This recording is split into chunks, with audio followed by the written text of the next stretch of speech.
Reset. Mixer list.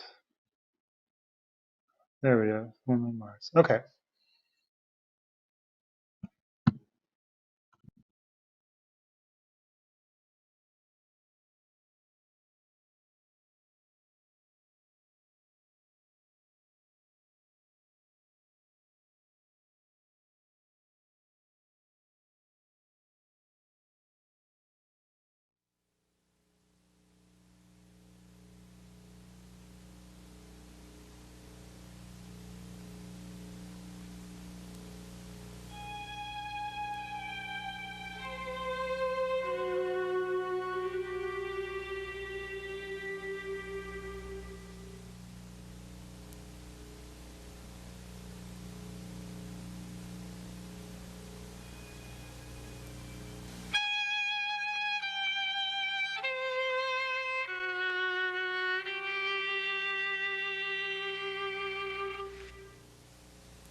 Welcome to today's meeting of the LaRouche Organization, the Manhattan Town Meeting for Saturday, February 6th. What you just saw is what was supposed to happen 6 years from now. Of course, we are not only not about to see a manned mission to Mars, we're struggling right now on the planet Earth with a COVID-19 pandemic.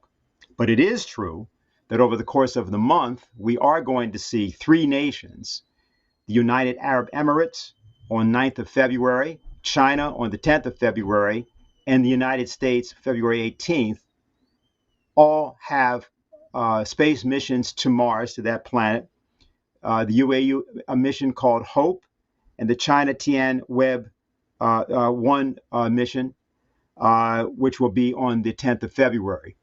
Between now and next week, we will also be commemorating the second anniversary of the death of the statesman and Democratic presidential candidate over a period of 7 different runs, Lyndon LaRouche. What you just saw was a portion of the opening of a program that was written by LaRouche called The Woman on Mars. And it was written in 1987 and was used for his campaign in 1988. The vision of and optimism of that campaign occurred at a time in which the United States was still capable of that kind of optimistic vision. And it was what should have been the American presidency. In a nationwide television broadcast a few weeks ago, I told you that on my first day as president, I shall declare a national economic emergency and launch the largest economic recovery program in our history.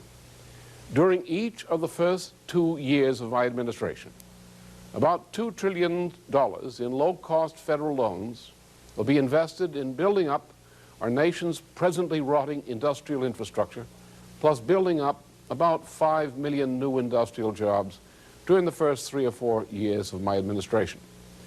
Looking back to the experience of the 1940-1943 period under President Franklin Roosevelt, we know that the recovery will creak at the beginning, but will build up speed over the first 2 years, so that about the third year, the United States will have the highest per capita income in our history. There are no mysterious tricks involved. It is all basic economics modeled upon our successful economic recoveries under Franklin Roosevelt and John F. Kennedy. However, to keep that recovery going beyond the first 3 to 4 years, and to make our economy once again the most competitive on earth, we must invest in creating new technologies to do that. We must pick up where we left off with the old Apollo program back during the 1960s. We choose to go to the moon in this decade and do the other things, not because they are easy, but because they are hard. Because that goal will serve to organize and measure the best of our energies and skills. Because that challenge is one that we're willing to accept, one we are unwilling to postpone, and one we intend to win, and the others too. Liftoff. We have a liftoff. 32 minutes past the hour. Liftoff on Apollo 11. The idea of Lyndon LaRouche's 1988 presidential campaign was something that was already a given fact because of LaRouche's role in the prosecution of the so-called Strategic Defense Initiative. He was the originator of that policy, the formulator of that policy, the organizer of that policy. And what you're hearing is the way in which the American presidency used to be conceived. What has happened since particularly January 6th through January 20th in our nation is that the presidency and the concept of the presidency has not only been compromised and trashed, but we have a circumstance in which those presently in power, not meaning merely the Biden administration, but meaning those that brought that administration to power, those around that administration, are now acting to implement a policy which would rip out the very heart of the American capacity for progress some 5 years before the 250th anniversary of the birth of this nation in 2026. There's a policy that we are opposing, and it's a policy against which we have a particular new special report that will appear, and not merely a special report, but a series of internet videos, a pamphlet, and a form of discussion and dialogue.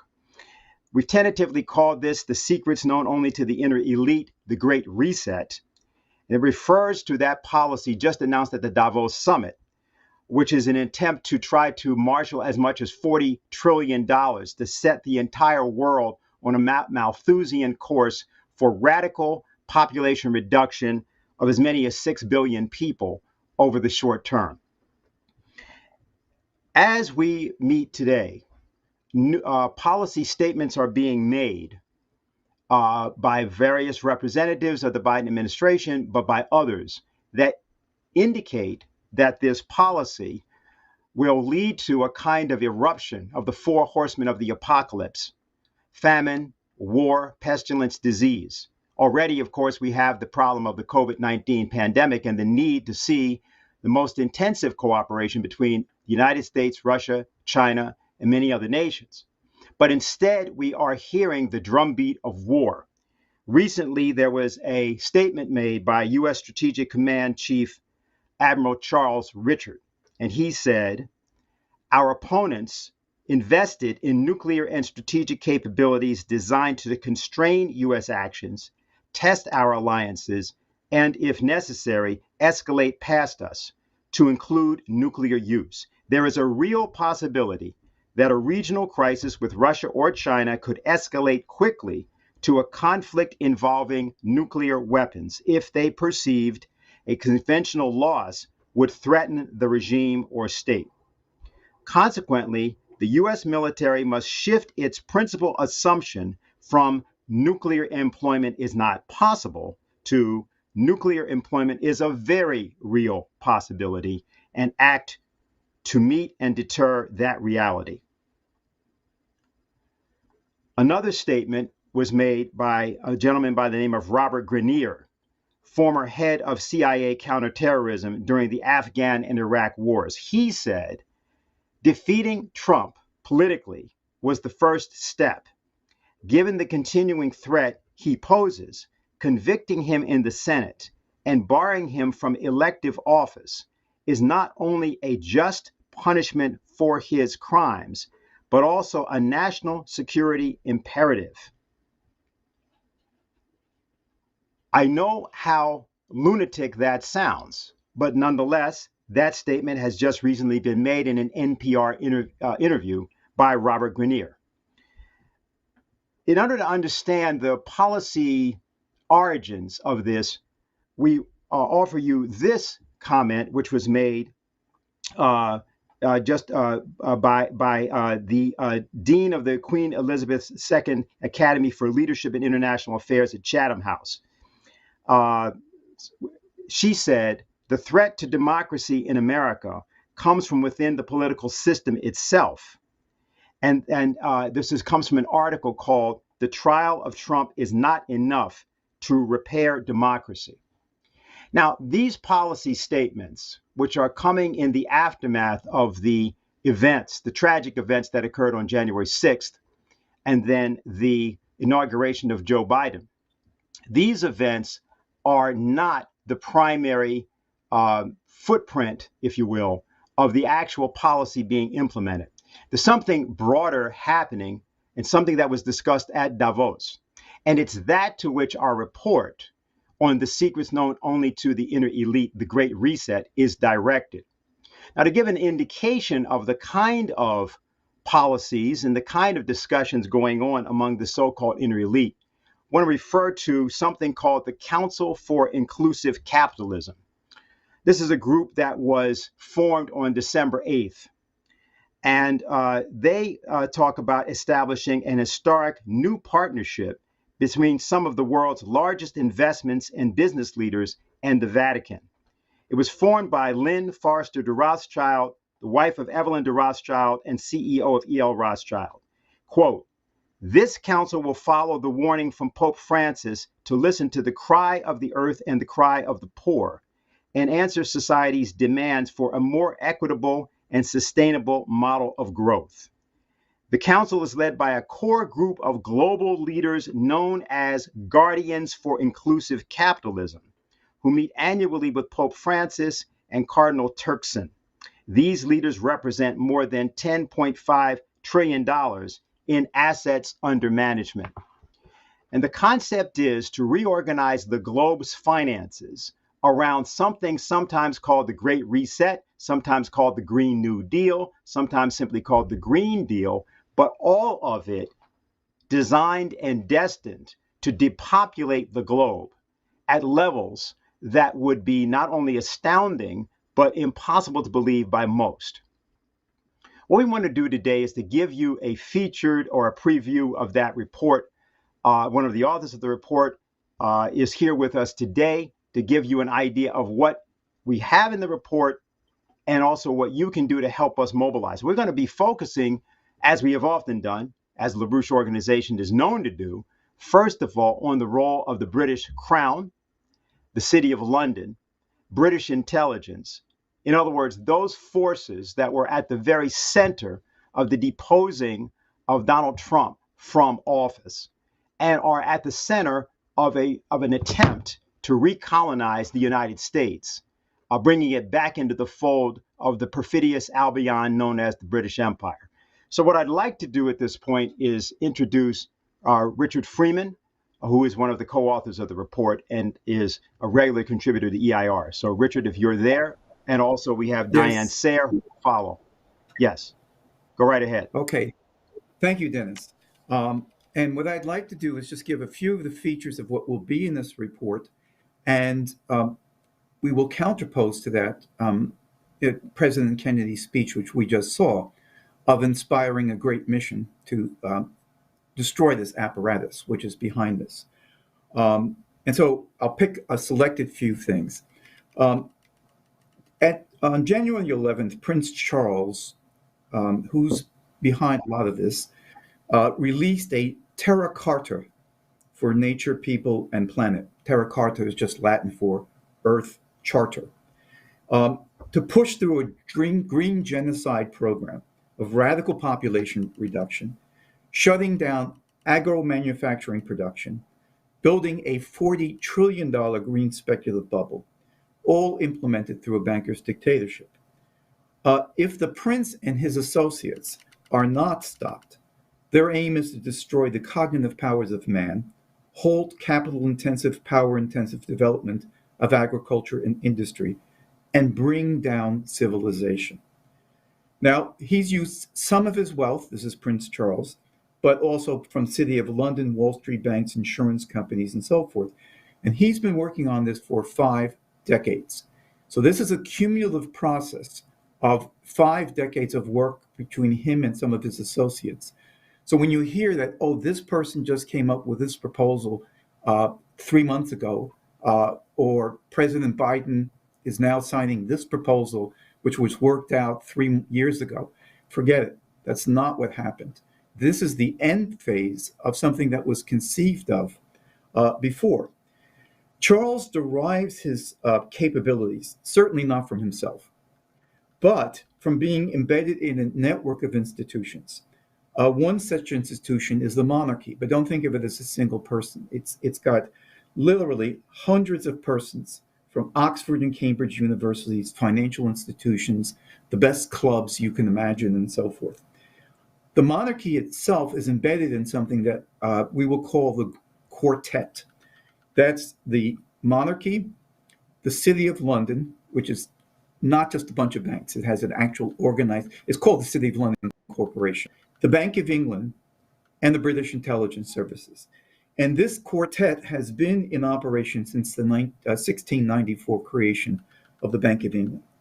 Now, Charles works with several institutions of government, federal governments, local governments, and so forth. But what he realizes, and he's emphasized this, that it has to be a corporate private business that is necessary to implement the policy. Governments need to enunciate and state the policy, but they don't have the power to carry it out, in his view. And this is the embrace of a corporative syndicalist policy, which was the hallmark of Hjalmar Schacht in Germany, and working with the head, who was the finance minister and had been the head of also the Bank of Germany, the Reichsbank, but who was also worked with Montague Norman, who was in Britain. Now, what they're doing, and this is what I think is critical, is they not only originate the policy and have been steering it through, but they're going to use the myth of global warming being caused by man-made anthropomorphic activity, which is a total fraud. Man's contribution to even what you want to call global warming is not even 1%. It's mostly forces, solar forces, galactic forces, and so forth, which is well known. But what they're going to do is use that to actually implement those conceptions and policies that led to the workforce policies which we know of and which ended up in the concentration camps, the credit policies which were used from the top down to build a war machine, and the social policies that were done. And that's what this is, stripped of this outside veneer of something being green, whether you call it, as Dennis said, the green reset. Charles started calling this in 2013 the rewiring, and basically that was just taken and relabeled the green reset. What we're going to do is take 3 examples, there are many, that shows how this quartet, with Charles as a point person, has put this policy through. The three policies are the Rio Earth Summit of 1992, which set almost most of the parameters that were then have been used by the UN and other agencies for the last 30 years. They've set the broad parameters which were then adopted by governments. The second feature is the Green New Deal. I have news for Alexandria Ocasio-Cortez and for Bernie Sanders. This policy was actually written in Britain in 2008 by Charles and his, what I'm going to call his little green men. And the third thing is how a system of reporting on what are called risks, or the taxonomy of risks on the books of corporations, is going to form a stranglehold around corporations and the private sector, such that nothing that you would want to be able to build can be built. So if we could have the quote from, the picture of the three persons, Prince Philip, Bernard, and so forth. These three gentlemen helped initiate this policy in the 1960s. The person on the left, who looks like he swallowed, I don't know what, is Prince Philip. The person in the middle is Prince Bernhard, and the person over on the other side is Julian Huxley. And what I'd like to do is they set up the World Wildlife Fund as an institution of this, what I'm calling the monarchy and so forth, in 1961. It actually was to finance the International Union for the Conservation of Nature, but it took on its own life and so forth. The principle behind this is the principle of Babylon. It's the principle that you have a ruling elite that represents maybe 1% of the population. The rest of the population are slaves and servants on behalf of this elite. They are either looted, or after they cannot be looted, then they are simply gotten rid of. And this originates in Babylon from the 6th to 8th century BC, which is it's an older culture than that, and then was transmitted as a policy of usury and so forth through Rome, then through Venice, then through Amsterdam, and in the 1688 revolution, what's called the Glorious Revolution, when the House of Orange invaded from Amsterdam into London. That's the principle, and that's how they look at humankind. Now, I would like to just give you a few quotes from these people. A few of you may have been seeing this, but I just want to say, this is the thinking that there are lives not worthy to be lived. That was a phrase that the Nazis used. But it didn't only include Jews and gypsies and the seriously ill, but what it actually did is it included,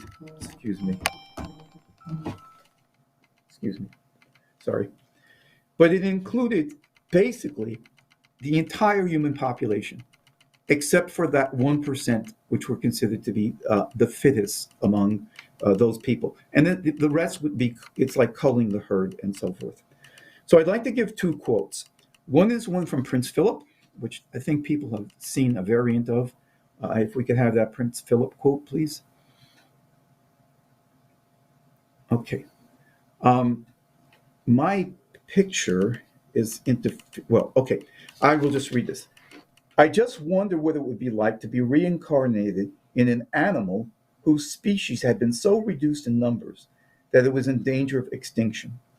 What would be its feelings towards the human species whose population explosion had denied it somewhere to exist? I must confess that I am tempted to ask for reincarnation as a particularly deadly virus. And this was what he wrote to a book, a foreword to a book in 1987, which was called If I Were an Animal. And the next quote is from the fellow whose name is Julian Huxley. So if we could have that quote, please. Okay. The dead weight of genetic stupidity. This is a quote on behalf of reinstituting eugenics. And you have to remember, this is written in 1946. So the rubble from World War II, in which we defeated Hitler for these very policies, Julian Huxley is British, is still warm when he puts this out. The dead weight of genetic stupidity, physical weakness, mental instability, and disease proneness, which already exist in the human species, will prove too great a burden for real progress to be achieved. Thus, even though it is quite true that any radical eugenic policy will be for many years politically and psychologically impossible, it will be important for UNESCO, this is the group he had just formed, to see that the eugenic problem is examined with the greatest care and that the public mind is informed of the issues at stake so that much that is now unthinkable may at least become thinkable. The third person in that picture, if we could just have that picture again. So you know two of the founders of the World Wild Fund for Nature is Prince Bernhard. Prince Bernhard's background, just to give you a little bit of it, is that he was Prince Consort to Queen Juliana, as Philip is the Prince Consort to Elizabeth II. When Hitler ascended to power, he joined the Brown Shirts. But in 1933, he moved to the more fierce Schutzstaffel, which is the SS. For cosmetic reasons, he had to resign from the Nazi Party, but just showing that it was not really a change in heart, he signed his resignation letter, Heil Hitler. He then worked for the German chemical giant IG Farben, which was a central cog in the entire corporatist Nazi operation. And he joined the statistics department of IG Farben's Berlin NW7. Now, you won't know what that is, but that's the key Nazi overseas espionage center. And then in 1935, he became secretary of Farben's board of directors. Farben developed the gas Zyklon B, which was used to gas people in the gas ovens during World War II. But as a respectable suitor, Bernhard married Queen Juliana of the Netherlands in 1937. So this was the operation. They then deployed Charles. You have to remember, Charles's father, Philip, was very involved in aristocratic networks, which were part of the Nazi Party in Germany. That's for another time. His mother, also Elizabeth II, her father, who took over after Edward VIII resigned because he was an outright Nazi, his father, George VI, throughout the entire war, up until almost the end, was trying to negotiate with the Nazis to come to some understanding or arrangement which would have preserved the British Empire. So that's the milieu in which Charles was raised. There's a lot that can be said about his childhood, but this informed his upbringing, very much so. So what happens is Charles is deployed in 1991 to set up this Rio Summit. And again, very briefly on this thing. There was a meeting that he was entrusted by a fellow by the name of Maurice Strong, who was working for Charles and working for Prince Bernhard. He was also an oil man in Canada.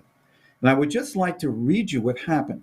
They took the yacht Britannia, which was a royal yacht, and they sent this yacht to Rio de Janeiro 1 year before the actual Rio Summit of 1992 was held.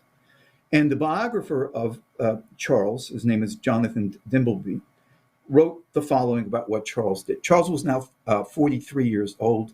He had been very active in this stuff, but he was now given a leadership position. Quote, by 1991, this is from Dimbleby's book, The Prince of Wales, a biography. By 1991, the momentum generated by the prince's speeches had secured him an international reputation. In the run-up to the Rio Summit, which was planned for 1992, the prince was determined to have his own input by bringing together key international figures in an attempt to achieve a degree of harmony between the conflicting attitudes of Europe, the United States, and the developing nations. I'll just mention who was on the yacht.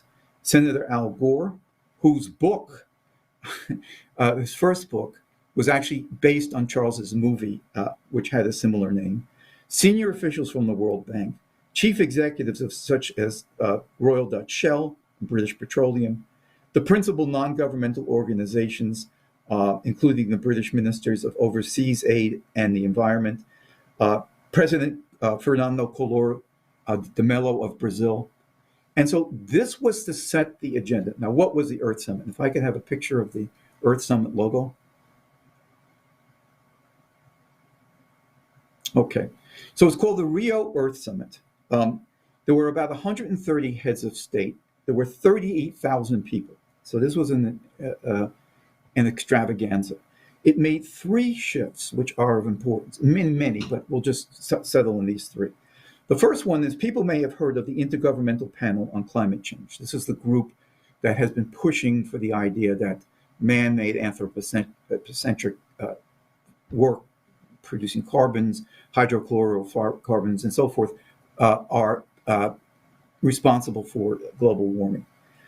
But up to 1988, when it was first formed, it said, quote, any change in climate over time, whether due to natural variability or as a result of human activity. So it recognized that global warming, as it's called, was actually something that naturally, of course, happens. The Rio Summit changed that. We got rid of any mention of natural processes and set up a UN Framework Convention on Climate Change, saying human activities have been substantially increasing the atmospheric concentration of greenhouse gases. So this made the flip, saying it's just man, forget anything else that science might tell us. The second was it passed something called Agenda 21. And, quote, it says all energy resources will need to be used in ways that respect the atmosphere. It first introduced the term of sustainable development. That was done at the Rio Summit of 1992. And stated that governments would have to come up with plans to reduce greenhouse gases by a large percent. That was voluntary. But in the next 5 years, the UN had a conference in Kyoto where they set up the Kyoto protocols and it made these mandatory. The third thing is that if we could have a picture of Maurice Strong, please. Now, this is Maurice Strong. He was the person who was deployed, Charles, to this event for the WWF. Lo and behold, he was also chairman of the conference. He was a member of the Club of Rome. He has a whole history of this sort of stuff. But he chaired this conference, which he deployed Charles to help get going, actually organize. And this is a statement that he made because this was a total attack on sovereignty. Quote, the responsibility, that's jumping in quote, it is simply not feasible for sovereignty to be exercised unilaterally by individual nation states, however powerful. So this conference also said, let's get rid of sovereignty. But he then had an entire pagan religious veneer to this, which Charles is very big into as well. And this is his quote, the responsibility of each human being today is to choose between the force of darkness and the force of light. We must therefore transform our attitudes and values and adopt a renewed respect for the superior law of divine nature. This is not real nature. This is nature that's been frozen in time without any human development or even development of nature itself by itself. So this was a model precedent, this conference. This, every 5 years from this one forward, there would be a conference by the UN on either sustainable development or on the question of the environment. And this was referred to so that usually in subsequent conferences, they were usually framed and based on the principal ideas and the agenda of the first 1992 Earth Summit in Rio, which Charles was a critical person in putting together. Now, I just want to say this, that at this time, as I said, Charles was 43 years old. There are several other people who were involved in this whole process, and Mark Carney. Mark Carney was 27 years old at this point. He was working on his economics degree at Oxford while working at Goldman Sachs making money. Christine Lagarde, who was the former head of the IMF and now was the head of the European Central Bank, she was 36 years old and concentrating on working her way up the financial hierarchy in France. Bernie Sanders had just got elected to the House of Representatives. Alexandria Ocasio-Cortez was 3 years old. Greta Thunberg was not born. Charles was the one creating this policy, creating the New Deal. So this is the second point. It's common folklore and mythology that, which is backed by the media, that AOC, Mrs. Ocasio-Cortez, and Senator Ed Markey came up with the idea of the Green New Deal in 2017, and then they introduced a joint resolution to Congress by Ocasio-Cortez and Markey in 2019. This has become the heart of the Biden administration's policy. This is what literally he just signed a bunch of executive orders the past week on. The Green New Deal, in truth, was developed in the United Kingdom by Prince Charles for export to the United States. Two of the most important little green men under the floorboards who worked for Charles on this were Tony Juniper and Jonathan Porritt, and two of the most murderous environmentalists in the world. They both served as special advisors to Prince Charles. Porritt is a friend and advisor to Charles for 35 years. They created the Green New Deal in England in 2008. So I just want to say a little bit about who Juniper and Porritt are. There's a lot to be said. From 1992 to 2008, Porritt led the eco-extremist Friends of the Earth. He served as their head in the United Kingdom. He was the leader of the Green Party in Britain. But Charles chose Porritt to co-author, ghostwrite two of Charles's books, Harmony, which was written in 2010, and Climate Change, which was written in 2017. Juniper, if I said Porritt, I'm mistaken, it's Juniper. Tony Juniper actually got the United Kingdom to pass the Climate Change Act of 2008, which called for the Secretary of State to reduce all 6 Kyoto greenhouse gases, carbon dioxide, methane, nitrous oxide, and so forth, for the year 2050 by at least 80% lower than the 1990 baseline, supposedly to avoid climate change. This comes from the 1992 summit in Rio. This was actually passed, and it became restrictive. And the January 26, 2019 Times of London simply refers to Juniper as Princess Charles's green champion. Now, the other person who's very important in this is a person named Jonathan Porritt. If I can have this picture, please. Juniper's picture, we can't get because it's copyrighted. Okay, that's Jonathan Porritt. He helped found the Radical Ecology Party in 1976. He had a series of important positions. When Tony Blair came in, Blair created the Sustainable Development Commission for the British government. Porritt was the head of it for 9 years. But the most dangerous feature of Porritt, which makes him most endearing to Prince Charles, is that he is one of the most extreme ultra-Malthusians in the world. He became a patron of what's called the Optimum Population Trust, which was renamed the Population Matters to clean up its name. On this is Sir David Attenborough, who is almost a member of the royal family. He's the Queen's closest friend who's not a royal. And he was an advisor to Charles since he was 8 years old. Another person is Jane Goodall, who people may know. She prefers apes to people. But a third person on this commission is Paul Ehrlich of the discredited 1968 farce, The Population Bomb. Now, and by the way, let me just say, this is what Charles thinks. I want to just give you a quote from Charles at a speech he gave June 10th, 2010, to his Oxford Center for Islamic Studies. He vented that the population in Lagos, in Nigeria, had risen from 300,000 to 20 million during his lifetime. And then he continued, I could have chosen Mumbai, Cairo, or Mexico City. Wherever you look, the world's population is increasing fast. He then said the earth could, quote, not sustain us all, particularly if the developing sector is a vast proportion of them is consuming natural resources at Western levels. Now, this may strike a chord with people because this is almost verbatim President Barack Obama's statement to young Africans a few years later. The Green New Deal was set up by Porritt and Juniper. 4 of the 8 people, including Juniper himself, that was on the board of this Green New Deal in Britain in 2008.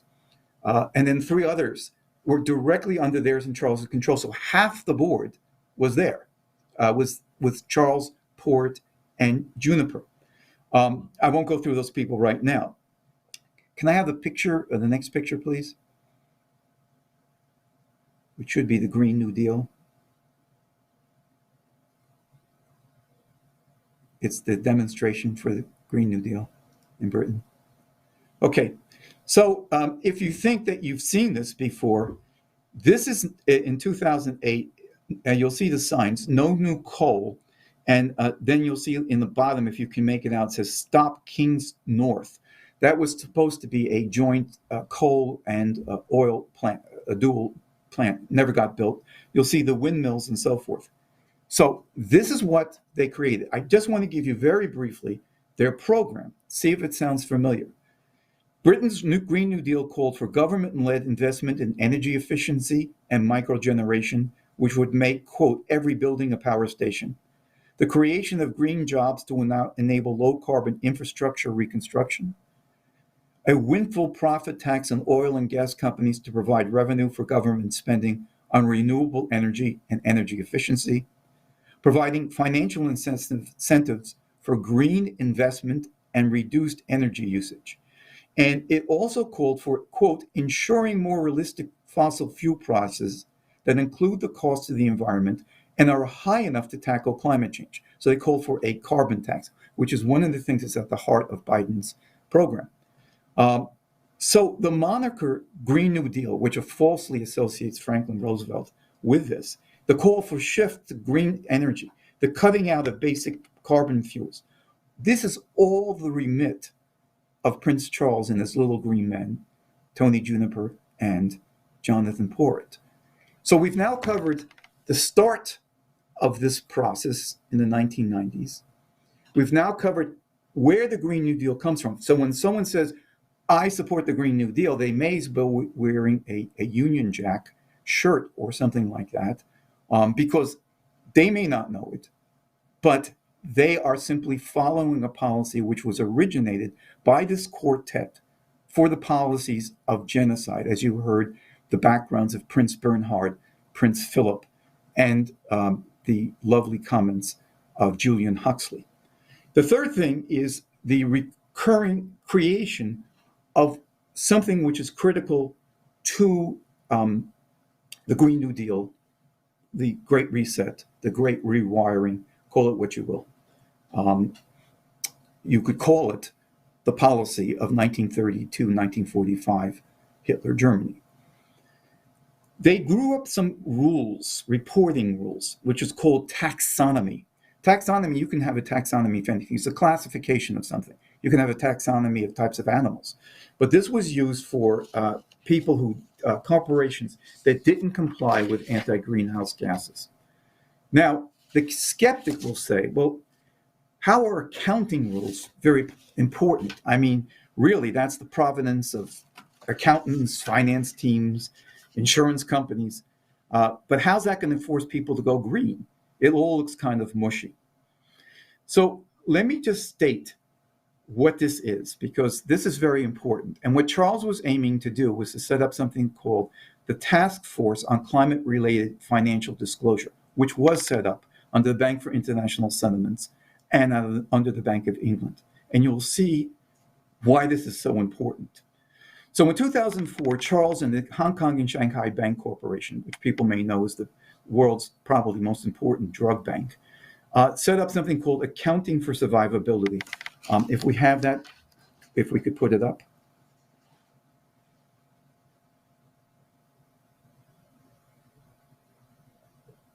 Okay, is there one before that, Jose? That yes. So you can see this, and you might not be able to make it out in the lower left-hand corner, or to me it's the left-hand corner, probably right-hand corner. But that's a crown, and it says Prince of Wales.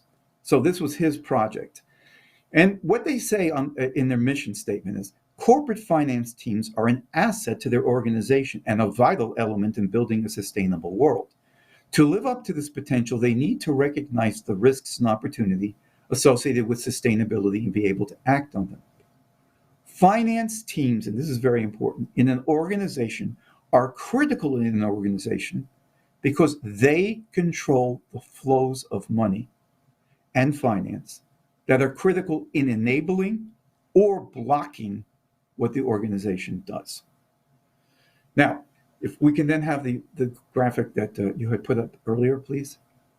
The one right before, okay. So this is a group of risks that was developed by Charles. And let me just say, Nobody in the world was thinking about this except for a few people, one person in South Africa and so on. But they just weren't thinking about it. But what Charles thought was, I know I'm going to all these conferences. We're getting these agreements, but people can evade them. A corporation can just say, oh, yes, we commit to do this, and we'll get to it in the next 5 to 20 years. And this infuriated him. So he said, we have to get something that is surgically placed in an organization to make it comply with all these treaties and so forth. So you'll see the risks there: physical risks, legacy risks, financial risks, production risks, competitive risks, litigation risks, reputational risks. How does that work? Okay, let me give you an example of this, because once you understand it, I think you'll get a sense of why Charles put such importance to it, and why Mark Carney, the head of the Bank of England, joined him on this, and several others, and they now have an organization, which is the Task Force on Climate-Related Financial Disclosure, which includes 34 central banks. So this is not a minor little question. But let me give you a sense of how this works. We start with fossil fuel energy being produced by companies. That's supposed to produce CO2 emissions and global warming. The company that does that, which is almost any oil, coal, gas company, is assigned a high physical risk, because physical risk means you're directly emitting some gases that will create global warming. So therefore, that has to be assigned to their books. It's put on their books. They have to make it public. They can't just say, well, we're just investing in things that are useful for humankind. They have to make it public and so forth. Simultaneously, you have and environmental organizations, of course, trying to shut them down as quickly as possible, including Sir Michael Bloomberg's Carbon Project. But let's take this down the chain a little bit. What about a machine tool company whose energy is supplied by a fossil fuel energy-fired electricity plant? Well, it is then loaded with the sin of a physical risk, because it is enabling the energy company that uses fossil fuels to continue by buying their product. And they are thereby exposing themselves to helping destroy the environment. Let's now take the bank. Let's take a financial institution or a bank that lends to the machine tool company whose fuel source is fossil fuels, electricity. This bank has risks attributed to the fossil fuel plant, which are passed on through the machine tool company, because the fossil fuel plant and the machine tool company could go under and default. They're also given a financial risk. That's number 3. But the bank, because the bank or financial institution may face reputational and litigation risks because a group of its stockholders may sue it for contributing to global warming. So a company can be assigned a risk for any activity that contributes to global warming, no matter how many steps removed from the supposed global warming initiating incident.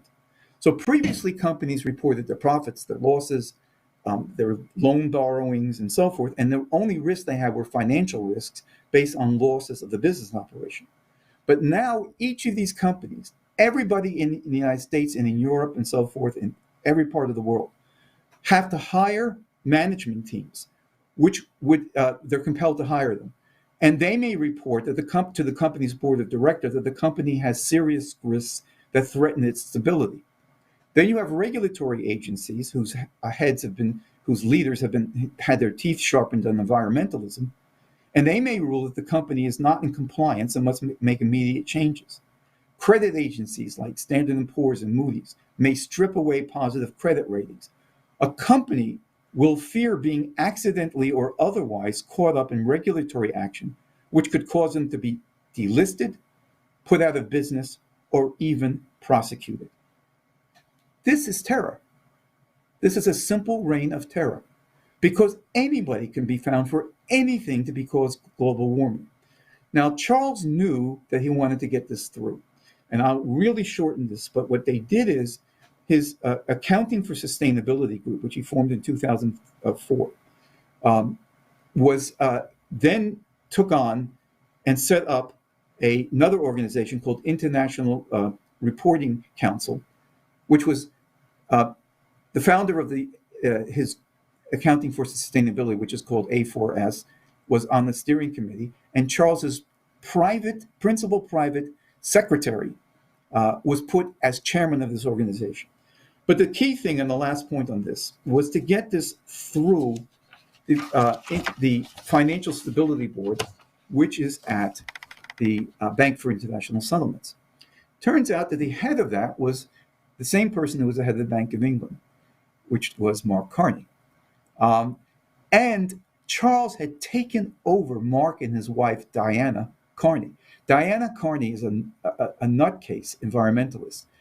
She had something called Ashton Group, which is finances a lot of the environmental causes in Britain.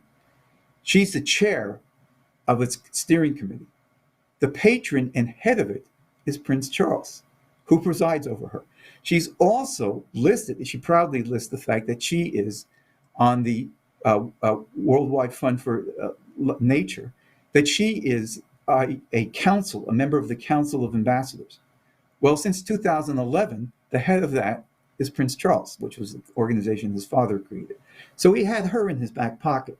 But the key thing was to get Carney, Mark Carney, he's a Canadian, and who was brought over to head up the Bank of England, controlled. So he had a meeting with him in 2013, and the statement in the Telegraph, the headline, that said that Charles was going to meet with Carney as soon as he became the head of Bank of England is Charles summons a head of Bank of England. And it's got the language like, back in the 1700s, 1600s, the king or the queen summons the Lord Chamberlain to either rebuke them or recommend something. That's exactly what it is. He convinced Carney to the extent, and there's the history of this, but I'll just want to read one last thing. He convinced Carney of the necessity of this policy. And this is a quote, if we could have it please, from Carney.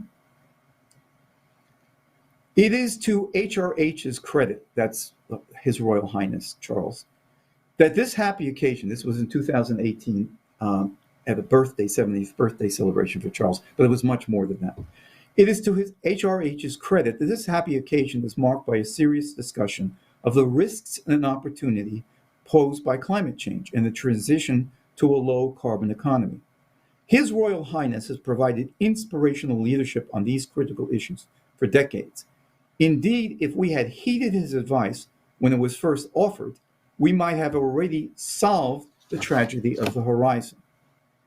I have had the great pleasure of engaging with HRH on a number of occasions, and I can think of few people more knowledgeable about the sustainability agenda or as committed to it.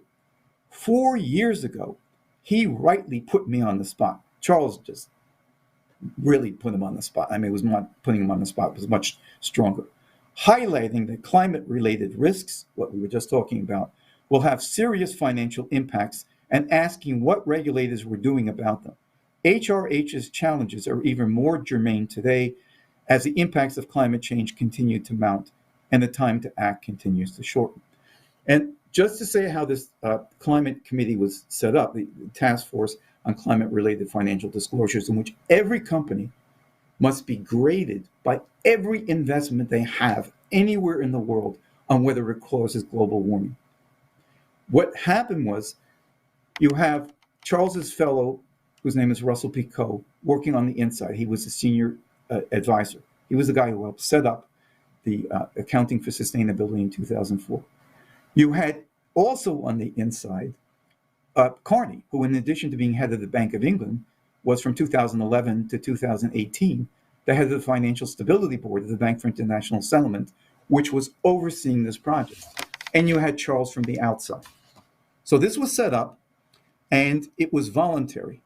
Last year, and the last point on this, the Bank of England, in November of last year, so it was only 3 months ago, issued a statement. The Bank of England, jointly with other members of the government regulator TCFD, that's the Task Force on Financial Related Developments, so forth and so on, has published an interim report setting out a pathway towards mandatory climate-related disclosures across the UK economy, aligned with the recommendation of the Task Force on Climate-Related Financial Disclosures. So they've now crossed the Rubicon. This is no longer voluntary. But if the Bank of England has its way, this will be mandatory. And once it's mandatory in Britain, it will be mandatory in the world. This is the iron enforcement mechanism, forcing corporations and financial institutions to move out of physical production for human existence and into an immense green speculative bubble. This is what the green bankers' dictatorship depends upon. And this, again, was Prince Charles and his friends. Now, this can be and has to be defeated. This has nothing to do with the environment, has nothing to do with what you would think. This has to do with a group of people, including the monarchy, the Bank of England, the City of London, and the intelligence services, who not only put Hitler into power, but kept him in power. And the policy, with a few fluffy differences, is the same. And this is intended for the human race. And if you strike down, as we will discuss later, the various features of energy, energy is critical. You can't have a modern economy with energy. We have and so therefore what they want to do is not go forward to the higher level, as Lyndon and Helga LaRouche want. They want to go backwards. Well, if you go backwards, you cannot support human life. And if you think it's difficult to support 7.8 billion people today, think of what it would be like on windmills and other things of this sort. And those are the excess population that you have to get rid of, according to the way that these people think, and the Optimum Population Trust and Jonathan Port and Mark Carney and others of that sort. Now, what is important, and this has to do with the conception of man, is a conception that man is a slave, a servant. Let's think of Charles at Balmoral Castle, if I can have a picture of that. This was his favorite castle. It's in Scotland. The royal family owns 14 castles. But the Balmoral, okay. This one has 50,000 acres. You may think if your house is on 2 acres of land, you've got land. 50,000 acres, something like 500 rooms. Look out. Do you see any factory there? Do you see any smoke? Do you see any workers going to work? This lowly caste of people? Do you see anything being built? This is the life which they have chosen, which is the mindset of the 1% to 2% that they think will survive, or that they were allowed to survive. Now, if you look at this, we've got two things that are very strong. This is not taking hold in Asia. China does not go along with this. China is building coal plants as fast as you can, both in clean coal in its own country, but they finance 72% of all the coal plants being built in the developing world. This is also South Korea. This is India. This is, you can just name a country in Europe, in Asia. And the second feature, to go back to the beginning, is the quality of the creative mind, which develops an economy to elevate the poor into humanity, which develops this and celebrates it in art and classical music, which raises up mankind to higher and higher levels of anti-anthropic development. It is that quality which Prince Charles wants to exterminate. It is that quality which we human beings and we in the LaRouche Organization represent. And it is that quality that's going to bring down Prince Charles. Okay, well, thank you very much, Richard. If you've just joined us, we're in the middle of discussing a campaign that the LaRouche Organization has just launched to stop what's called the Great Reset. This is a policy which Richard has just outlined that's been discussed this past week at the Davos, Switzerland Summit. And this campaign will be done, our campaign will be done through a white paper and pamphlet, video presentations, leaflets, Zoom discussions, and so forth. The question before us is, are we going to have a world characterized by the joint explorations of space, which we're about to see, for example, in the case of the United Arab Emirates, China, and the United States just this month, all converging upon the planet Mars? Or are we going to have a world that's determined to destroy itself in war, which is the sort of thing we seem to be hearing coming from those persons around and in the Biden administration? We need the world to act together as a whole, despite political differences and cultural differences. Presently, we have a world characterized by a COVID pandemic, We've produced right now about enough vaccines to inoculate half the world, but there's not a single person that's been inoculated in 130 of the nations of the planet. So how are we going to use this campaign around the Great Reset to take back both the self-government of the United States, but also take back a process of forward development for the human race? Helga Sepp LaRouche, chairman of the and founder of the Schiller Institute, has proposed a method for approaching this whole idea called the coincidence of opposites, and that should inform all political campaigns, including electoral campaigns, carried out in the United States and, for that matter, in other nations. Diane Sare, who is with us here today and is often with us, was an independent candidate for U.S. Senate against Chuck Schumer, the senator from Wall Street, as we sometimes call him, now also the Democratic majority leader for the United States Senate. And what she's going to do is respond now to what she's heard from Richard and tell us also how both her campaign and the concept of the coincidence of opposites should be applied in the world in the way in which Lyndon LaRouche's physical economy allows that to be done. So, Diane? Great, thanks very much. I think the first thing that really comes to mind from what Rich just went through is the importance of the American Revolution, because contrary to the simplistic explanations that people give today, it was taxation without representation or something like that. It really was very explicitly, I don't mean it was accidentally against the British Empire, because it happened to be the British Empire that was oppressing us, against which we had to rebel. But I mean, explicitly, if you read the Declaration of Independence, the long list of abuses, right? They say, to the opinions of mankind, we should declare the causes which impel our separation. And then they list this long series of abuses, which right now I have to say are highly prevalent inside the United States.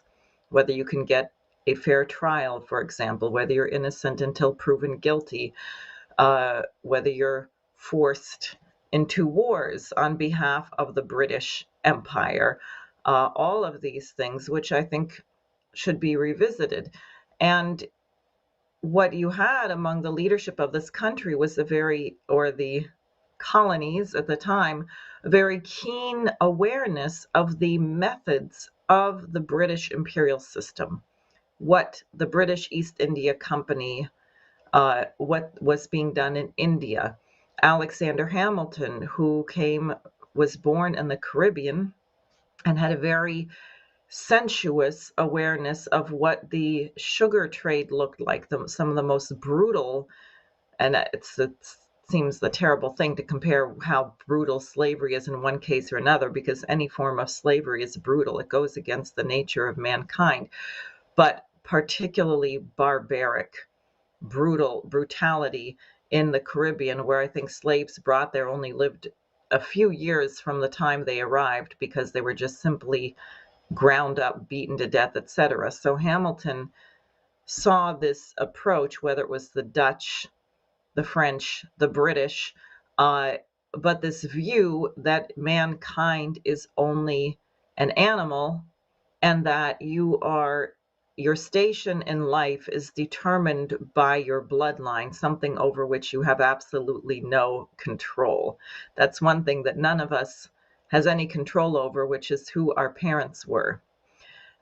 So that system was refuted in the founding documents of our republic, that mankind has inalienable rights, life, first and foremost, life as a human being, to liberty, and the pursuit of happiness. And I would say this question of one's freedom to be creative. If you think what's happening today in the United States with the censorship by so-called big tech, which is really a subsidiary grouping conjoined to these central bankers who are imposing this green agenda, and they're saying there are certain topics that you are simply not allowed to say. You are not allowed to say that there is any question about who won the election in 2020. You were not allowed to say anything about fraud possibly of changing the outcome. There are other things which they're not yet yanking you off the air for, but maybe soon, if you discuss that thermonuclear war is not a good idea, that this is not something that mankind should be discussing. And we have the head of the Strategic Command saying this is a possibility that we have to prepare for. These things are is nuclear war not a threat to all of the inalienable rights in that declaration? So you had a conception of a nation which was not a religious group, it was not a race, it was not a land area.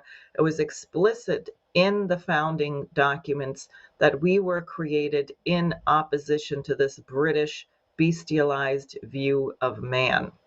And it is our republic which is under attack right now in this way. And what Mark Carney explicitly stated when he said you need regime change, he didn't really just mean you can keep your republic with a different regime. He meant get rid of republic. And the fact that at Davos, China and Russia, which are both very powerful and large nations, had their own kind of resistance to this agenda is very significant. And you can see why it was considered such a threat if the United States were to partner with these other sovereign independent nations, how that might jeopardize their plans. Number two, as Dennis just alluded to, we have a pandemic, the COVID pandemic, which has already taken the lives of over 2 million people on the planet. Over 466,000 Americans have died of this disease. And intertwined with that, because we have had 60 years of this kind of green anti-industrial ideology and culture seeping in the Western world, we have extreme vulnerabilities, so that when you have a deadly virus, you discover suddenly that you're not able, all the meat packing plants get shut down, for example, or the big ones, because they're not prepared to deal with the pandemic. They don't have the infrastructure, they don't have the work conditions. So what you suddenly discover now is that we have 260 million people on the planet threatened with death by starvation, which is absurd. It is not complicated to stop starvation. You need clean water and food. So this Davos, this World Economic Forum reset, is explicitly designed to destroy the United States as a republic and to prevent the United States from having a partnership with Russia, and most importantly, China, because China is the US and China are the two largest, most productive economies on the planet. And if the US and China were to partner on addressing this pandemic, we would be building major infrastructure, major water management projects. We'd be uplifting millions of people on the planet, emphatically including in our own United States. And I would just say, finally, we had a discussion last night with some New Yorkers from NYCHA, the New York City Housing Authority, and from the New York homeless shelter system, an individual who is himself right now living in a hotel. And what you see, and Jose Vega, who many of you know here, who had his own housing crisis a couple of years ago. But what I wanted to emphasize about that is, one, the insistence of covering it up, that Americans are not supposed to know. That is, the people that you have in NYCHA, for example, in 2018, out of 400,000 residents, something like 80 or 90% of them had no heat or hot water during the coldest part of the year in a blizzard. That they have hundreds of thousands of repair tickets that have not been fixed. You have people who are dying. This speaker described a person who had been who had lost his apartment because his roommate passed away. He's been living in the hall for 9 years, and he now is very ill, but no one will take him or address the illness. So he's literally wasting away, dying in front of everybody who has to get on the elevator, which is where you have a little bit of space, which is where he sleeps every night. Now imagine that condition, and no one is supposed to know about this. It's not supposed to be discussed, and it's not supposed to be addressed. But could you not, in terms of what has been proposed by Helga LaRouche of establishing a health platform in every nation, what if you were to mobilize hundreds of thousands of young people in all of the major cities of the United States to not only create the health platform globally, but also to create the health platform in the United States? Because clearly, if you're living in these conditions in the United States, you're not likely to be that healthy.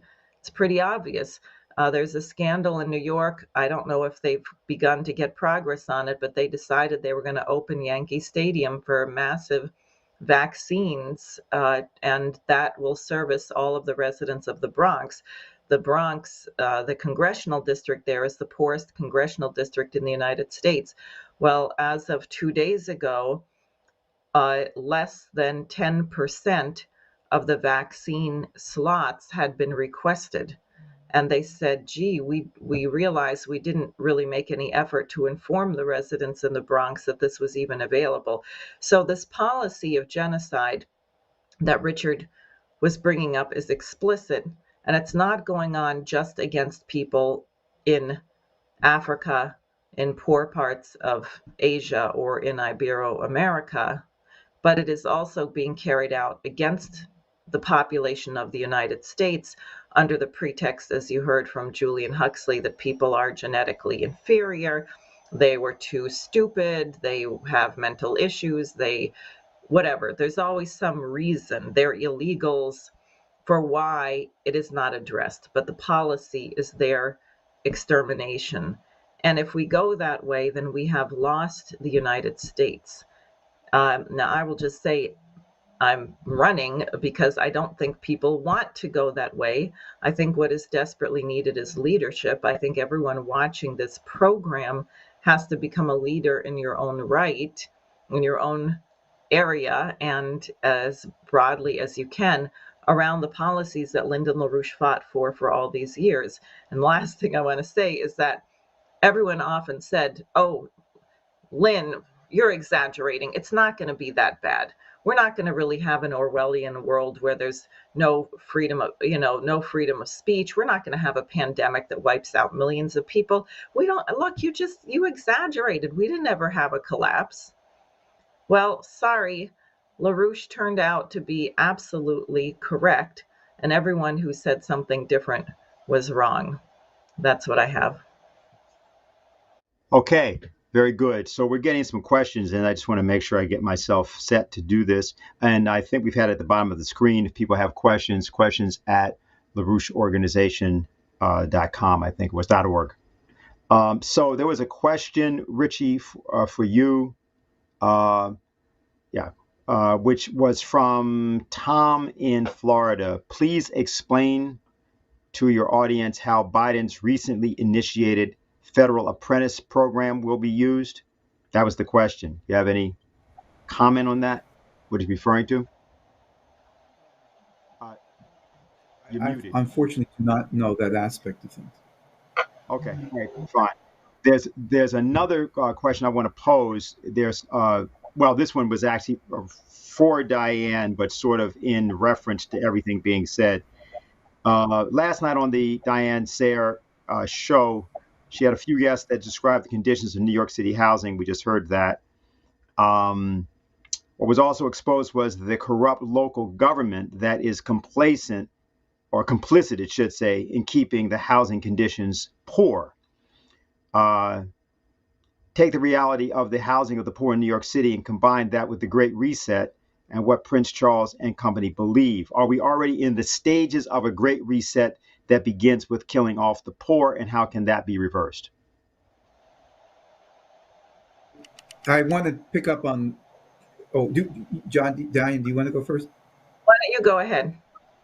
Okay, but on the positive point of what Lynn and Helga are doing, I sort of cut the other thing off at a certain point because, there's a time situation. But if we could have the graphics, Jose, on the world unemployment and the U.S. employment. Okay, let's take a look. Okay, was there? Yes. Now, we proposed in building 1.5 billion productive jobs worldwide, which we produced in May of this year, a series of proposals. And you've seen this before. Marsha Mary Baker used it a few weeks ago. Paul Gallagher has used it, and others as well. When we looked at this whole thing, and it's driven by the question of we have to develop the developing sector. Because they will die from COVID. But the question is, how do you make sure that they have a future, a life? And that means you have to actually figure out what we have to do. This universal program of global health, which Diane mentioned, which Helga Zepp-LaRouche is leading the fight for.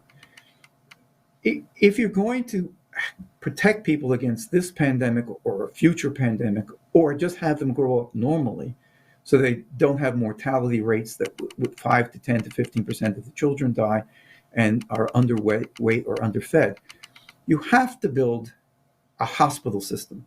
And a hospital system means that they have the most modern optical physics available as a method of exploration for this, that you have the proper number of beds, which the Hill-Burton identified as 4.4 to 4.8 beds per 1,000 people. That's a law that was passed in the United States in 1946. You have to make sure that they have electricity, clean water, and a range of things like that. Now, the United States is uniquely located in which we have this capability to do something about that. You'll see on your screen the transforming the U.S. labor force. So we started with where we were in May of 2020, show the transitional phase. As we built hospitals in the United States, we were far below it. Just look, the hospital system in the United States was built on the following principle. We will get by on the barest of bare things, and we'll have much of people not even go to hospitals, but they'll go to what are called clinics, which have their proper role, but where they're dispensed pills. During COVID, walk into any of the clinics, like in Walmart or something like that. There's no beds. They were set up without beds. And even if there were beds, you probably wouldn't want to be in a bed in the middle of Walmart with COVID raging. So we said, how are we going to get there to make this contribution, which we can under mobilized conditions like Roosevelt did in building 1939-44 mobilization for World War II, but building all of the magnificent infrastructure that was built from 1933 through 39, including Grand Coulee Dam, the Hoover Dam, the Tennessee Valley Authority. Well, Lyndon LaRouche approaches this from the principle of science. And the principle of science is you have to have about 50% of your workforce in productive jobs. Why? Because that's what allows you to then make the greatest use of that labor force, and another 5% in scientific research and development. So we figured out a 20-year plan, and you can see that at the end, if you add up the sub-factors, the green has manufacturing, which is only 15% of the workforce today. And then you have the other part of the workforce. And that total of manufacturing, construction, transportation, where man alters nature, was very low today. And in 2045, it would be 50%. And you'll see in the purple, another 5%. But what does that mean? We're not aiming for numbers. We're aiming for an internal transformation of the productive powers and conceptual powers to carry out that productive work, and long-term planning based on the future to get up to that level. Now, we would add 62 million productive jobs in only 25 years. That has never been done anywhere that I know of in the world, even during the greatest periods of the Roosevelt and Lincoln administrations, and now under John Quincy Adams, where we had road building and so forth. So this is a mobilization. It's a mobilization because people are dying in Africa and elsewhere of COVID, but believe me, not just COVID. There's 23 million AIDS patients, or not patients, people who have AIDS in different places of the globe. That hasn't gone away. It's residual and could be activated by what we don't know, because when these mutations start mixing, we don't know what we're going to end up with. So we need to export outwards. We need to develop Mexico. We want to deal with the question of El Salvador, which I think was poorly done.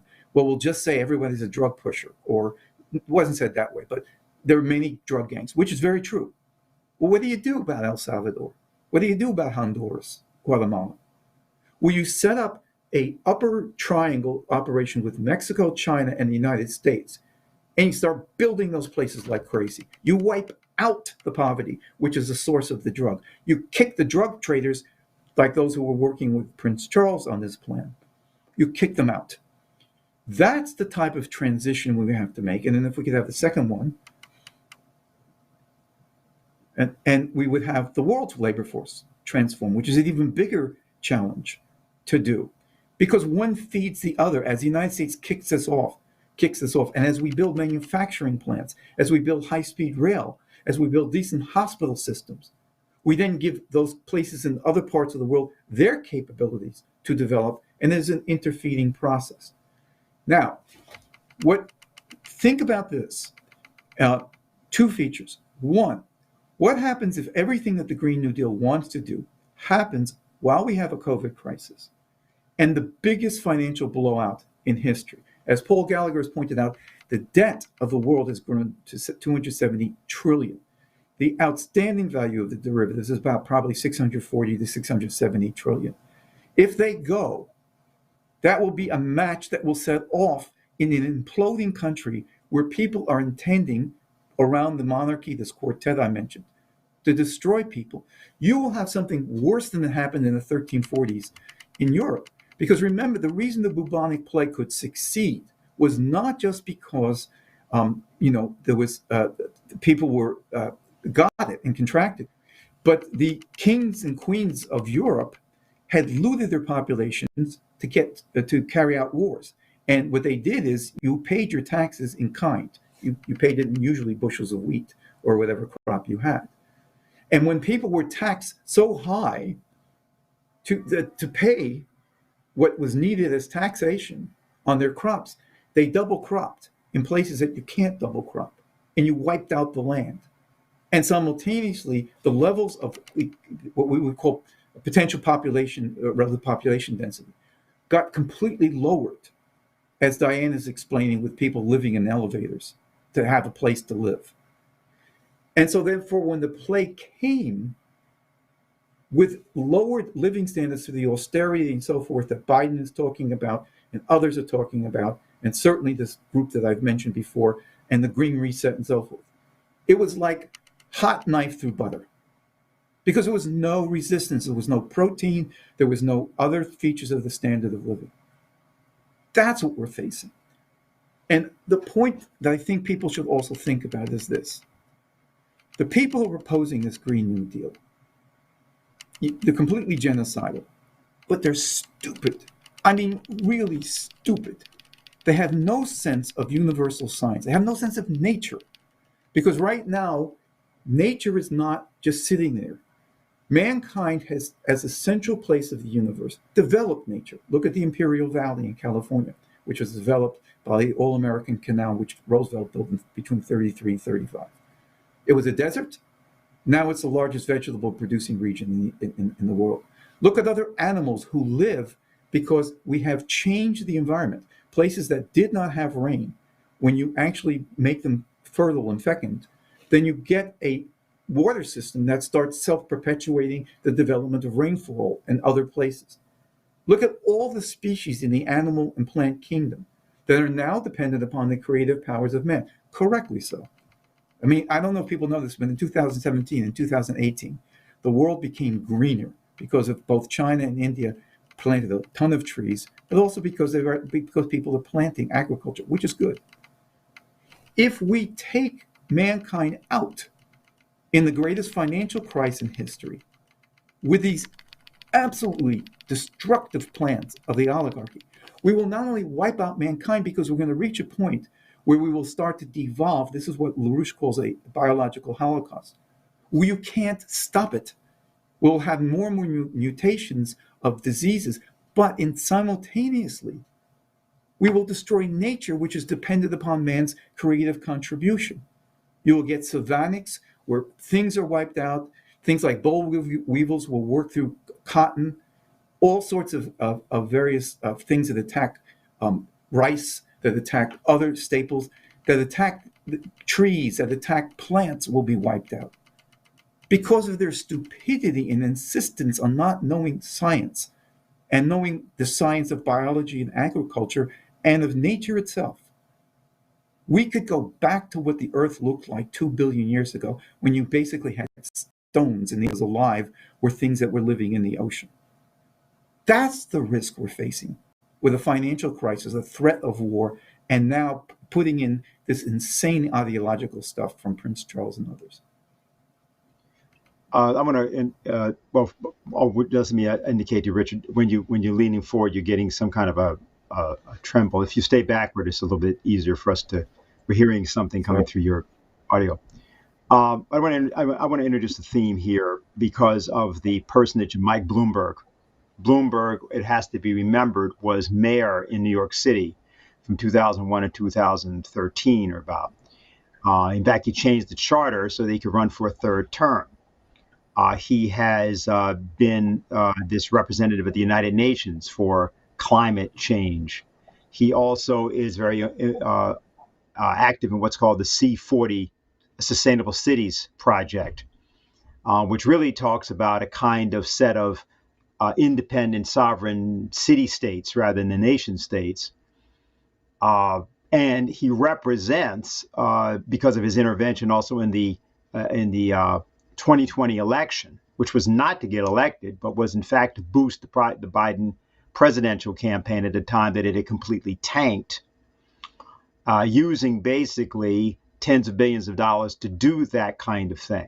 So when we're talking about this idea of New York City or other cities, and we're looking at the track record of Bloomberg's greening of New York City, and how much better off it is between 2001 and 2013, I want to pose a question here. Is it possible that the policies we're talking about by Charles, by Bloomberg, and others are not even about green anything, but in fact about this idea of a radical, simple depopulation? And how does the financial element of this work? I think this is very confusing to people, partially because they are themselves so invested in Wall Street, so enamored of it, that they don't understand that this scam to manipulate the derivatives and so forth around carbon emissions and carbon footprints and so on is really operating for another purpose. Yeah, that's very good. I mean, let me mention one thing. He is one of the leading people who's been trying to shut down coal. He has a carbon project, and he's targeted coal plants, and he's bragged about it. We have shut down 229 coal plants in the United States. We've shut down more than half the coal plants. And we've gone from, didn't make a picture of this, unfortunately, but we've gone from about 2 billion kilowatts of generating power of coal at coal-fired plants, to half that level in 7 years. I mean, even before Biden takes power, we have shut down half of the generating capacity of coal. And we just want to answer this, Dennis, by just mentioning one thing. Coal is not what people think it is. And I may shock people, but I think we should build more coal plants. There are ways of clean coal. According to the NETL, which is the National Energy Technology Laboratory of our American Department of Energy, the emissions from coal plants have been lowered by 90% since the 1970s. It's just not the same technology. Not that coal itself is, even when it's produced, the problem that causes global warming. It doesn't.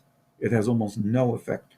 Not no effect. It has some effect. There are man-made global warming features, but they're very, very minor compared to galactic and solar and other features, meaning the sun, our solar system. But let me just mention two features of how you get this clean coal. One's called fluidized bed combustion. You take limestone and dolomite, and you add it during the combustion process, and you mitigate sulfur dioxide formation. And there are 170 of these units already in operation in the United States. But a second feature of this, which is very, very interesting, and I mean, we should do more on this and actually present it.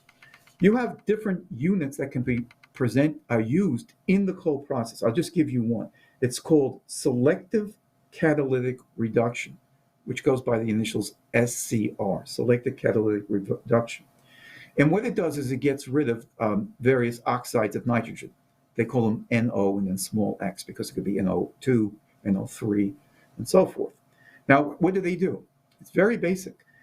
In selective catalytic reduction, you spray ammonia to react with nitrogen oxide, and you use through catalyzers, and you separate it into water and nitrogen. And it can be done. Thailand has been trying to do this for 11 years now on a plant called the Krabi, Krabi plant. And they've been blocked. They're trying to block now any such use of it in other places. So, and there's about 4 or 5 other technologies I didn't mention that get rid of the sulfate particles, that get rid of other things that are considered to be greenhouse gases. So you can build this. China is financing 72% of all the new coal plants that can be built in the world.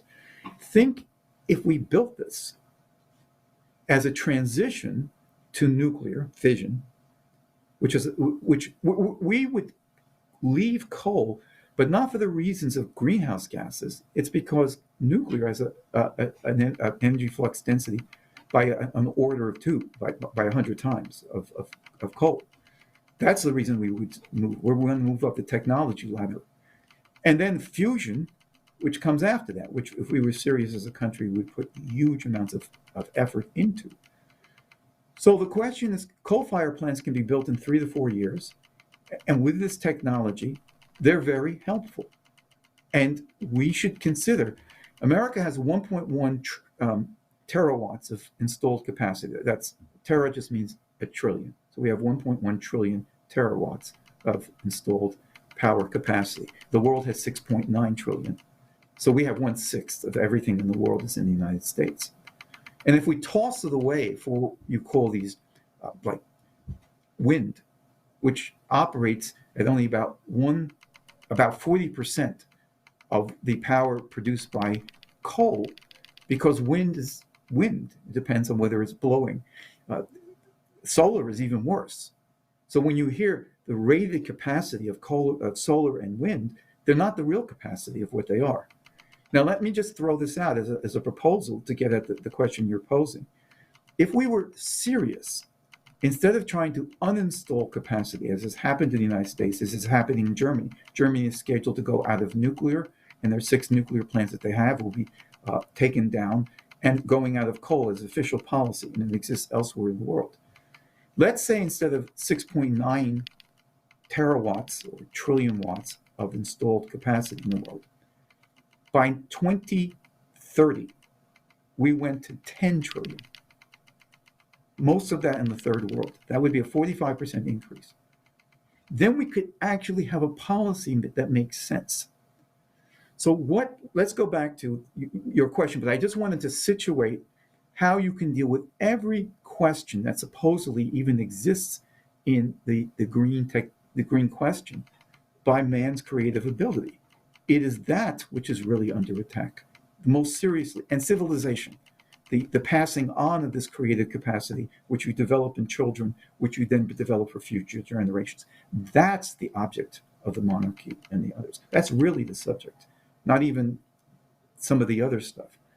So I would say, Dennis, is you take something mandatorily. That's why these integrated reporting rules are so important, because a lot of companies just said, great, sounds wonderful.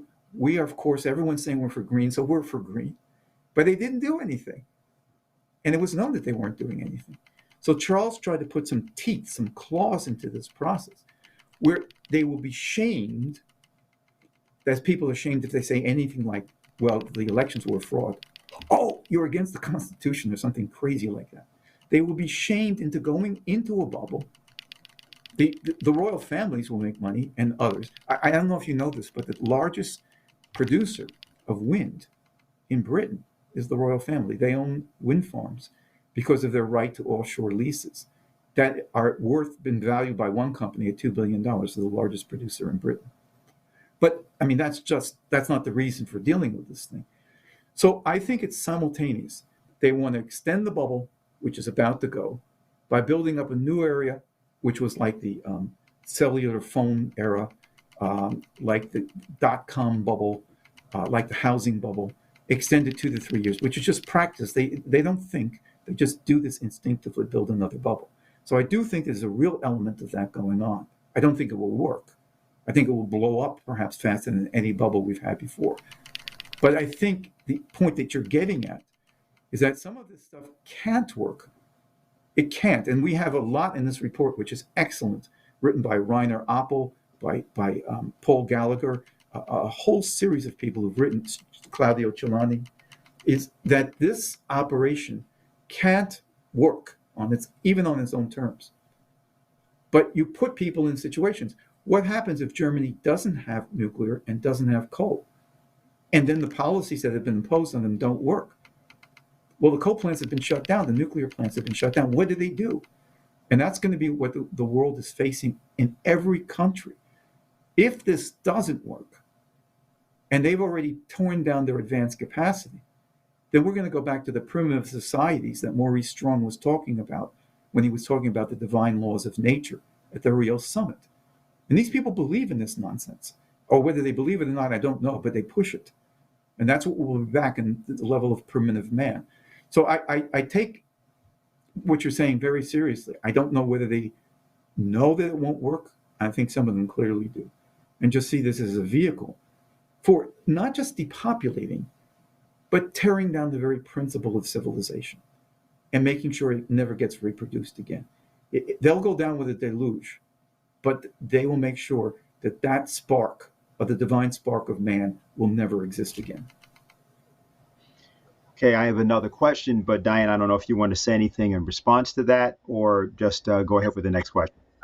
I'd like to say a couple things. One is when Richard just said that the British royal family were the largest producers of wind. I had another idea of the significance of that, but it wasn't what you said. And number two, you do have to think of the irony of our Defense Department now saying that coal and CO2 is a major pollutant and military issue, but we should prepare for nuclear war. That does kind of raise the question as to whether they're actually concerned about pollution or not. Okay, so here's the question. This one actually is from Jose, by the way.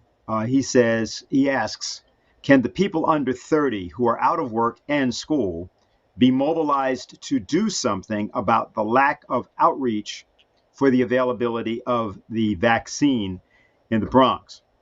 What does that take?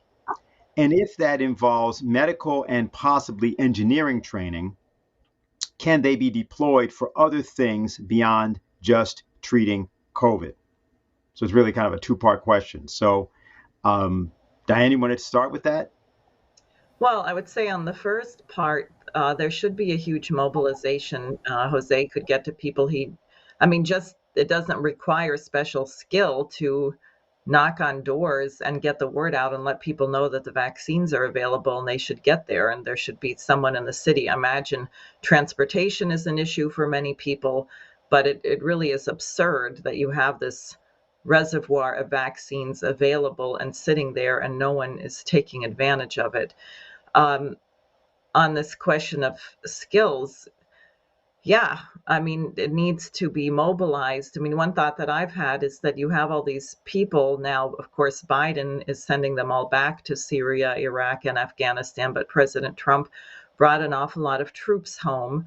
And a lot of them have skills or potential skills. They know certain things about discipline and organizing people.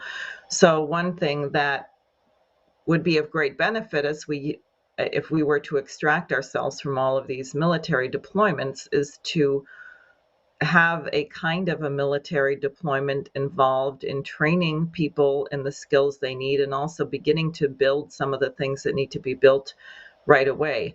I was really happy to hear. I had not realized that General Douglas MacArthur had worked very closely with FDR in setting up the CCC.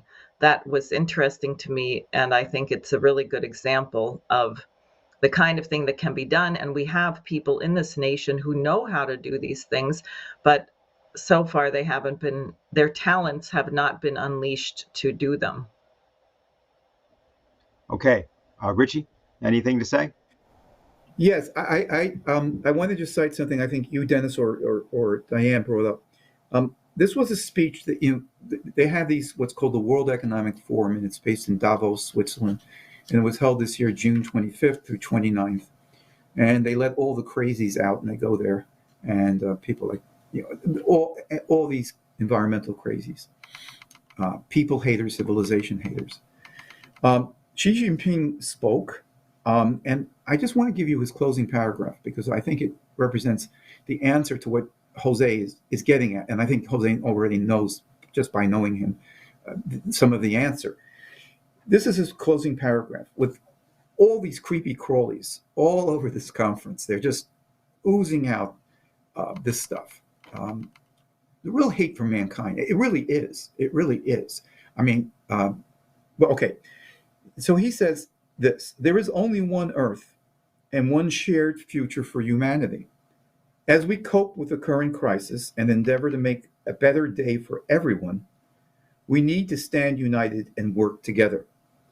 We have been shown time and again that to beggar thy neighbor, to go it alone, and slip into arrogant isolation will always fail. Let us all join hands and let multilateralism light our way towards a community with a shared future for mankind.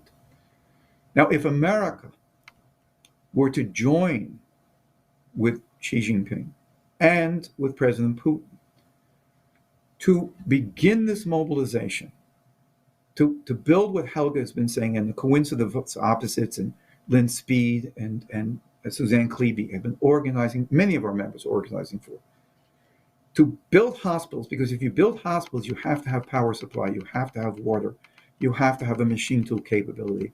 So it's not like you're isolating one item to build. It calls the question on building everything in Africa, everything in Ibero-America, everything in Asia. It calls the question on building all of those things. And my thoughts are that if we were to increase from 6.9 trillion watts or 6.9 terawatts power installation, because you need electricity, to 10 by the year 2030, I think about 2/3 of that could reasonably be built in the developing world. I don't absolutely think, though, some of that has to be built in the United States and Europe and elsewhere. We just need it. And China knows it needs it and so forth. So if we were to join with that, then you would mobilize the spirit of young people who not only think that there's no future, but aren't given any access to the vaccine and so forth. I want to say one thing on the vaccine. This may seem strange. How do you do it with President Biden, who so far has given no indication that this is something he favors, and has been in his previous life as a senator? He was a leading person who began to extend NATO east to Russia. He was a leading person. In fact, Jesse Helms, who was a Republican, wanted to get this through the Congress, and he asked Biden to manage the expansion of NATO eastward for both the Republican and the Democratic Party. So that doesn't look good. But things change. Biden might not be in there in 3 months. He really is not fully capable of this stuff. He sits writing executive orders behind a desk that no one even knows what he's doing. And Kamala Harris has enough skeletons in her background, and there's a rebellion among the population. So don't assume that we know right now what things are going to look like in 6 months. That would be a big mistake. We have seen leaders around the world who we did not think were very good, like once in Peru at one point, who turned out, or Bolivia. We thought that someone who was associated with the Cocaleros would not develop, and he actually ended up developing the Bolivian economy as a model for the world. That's what we have to do. So we don't know what the United States will do, but if we do mobilize that way, then we can inspire young people, because once you see something being built in your area, even if it's something that's built in the South Bronx that wasn't there before, that's to the benefit of people, your mind changes. Growth occurs. Just like when you're alive, when there's a great composer, your mind changes because someone is capable of doing that in your lifetime and transmitting those principles. As for the vaccine, look, Biden is claiming one thing after another, and much of what he's done has not been an improvement at all. In fact, he slowed down the process. We should use the Defense Production Act, really use it. I know that the vaccine companies, the ones like Pfizer and Moderna, have a proprietary concern that they see through everything that's happening with their vaccine all the way to the end. That might be valid. I can understand why they were responsible. They're on the line. But we should open up 10 to 15 plants, which they could supervise all the standards they want in those plants. And we should just turn this loose. We can do it. We did it with ventilators. We did it with building with building Liberty ships. We should just turn it loose. And if we have to do something about what the patents are on these questions, we should do it. And so I think, to answer your question, I think there's spirit, and I think you already know part of the answer. We have to create that spirit in this country. It looks like doom and gloom under Biden. But I just want to say something to people who've known us for a while. I remember raising money late at night, literally collecting pennies on the eve before a few days before the 1976 election, so that we could literally pay the $100,000 that we needed Lynn to put on TV to expose Jimmy Carter. And the thing ends or begins with a nuclear bomb being exploded if Carter is elected. And after Carter was elected, I have to tell you, I was so taken back. I was so upset. I said, well, this is it. This guy's going to blow up the world. We have been at times in our history as an organization in terrain that we did not choose to have. But we have also shown that 7 years later, we had created the SDI. And I think you have to look, we are the generating agency that will change this. And I would say to you, Jose, it may not seem that way, but we could have a mobilization because people know that humanity must survive. We would lead it around this 1.5 billion jobs to produce this vaccine on a mass basis. And we have to say that. And I know the coincidence of opposites, and Dr. Joyce and Elders and other really great intellectuals, and I mean great intellectuals, could help us inspire the population to do that under a system in which we're working with, as Helga has said repeatedly, China and Russia for the common aims of mankind. Okay, our next question is from Chris Schmidt, actually, down in Baltimore. He asked, the May 23rd, 2014 issue of EIR magazine contained an article co-authored by Richard Freeman exposing the close secretive relations of Prince Charles to the Kingdom of Saudi Arabia, which is among the world's largest exporters of, guess what, carbon in the form of crude oil.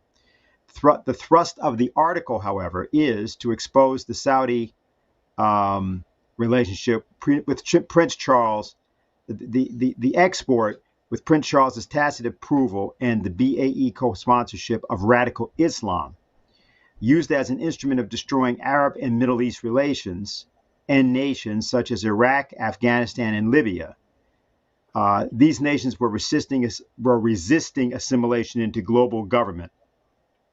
How do the Saudis fit into the green reset paradigm, given the otherwise obvious contradiction that they are petroleum exporters? Well, let me say one thing about this, because Chris raises a bigger question. When people think of the royal family, they think of a bunch of fuddy-duddies. They play polo, croquet, they cut ribbons. Charles talks to plants. He actually does talk to plants. He really does. So your question, the question is, how are we saying that this grouping could be running something like a global reset? And let me just tell you, that's the most well-manicured myth about the royal family in the world. And they want it. This is not written by press releases. And then, of course, you always, well, you have Prince Harry, and Meghan Markle is not talking to, that's his wife, Kate Middleton, who was the husband of the other child of Charles, Prince William. And what are they doing about that? And did you see who snubbed who? And, oh, look at little Princess Charlotte, the daughter of William and Kate Middleton. And people get caught up in this entire fantasy world, which is pushed. But this idea of Charles not, just, look, he's a stupid, evil person whose policies will kill people. But this guy has been connected to a whole series of things.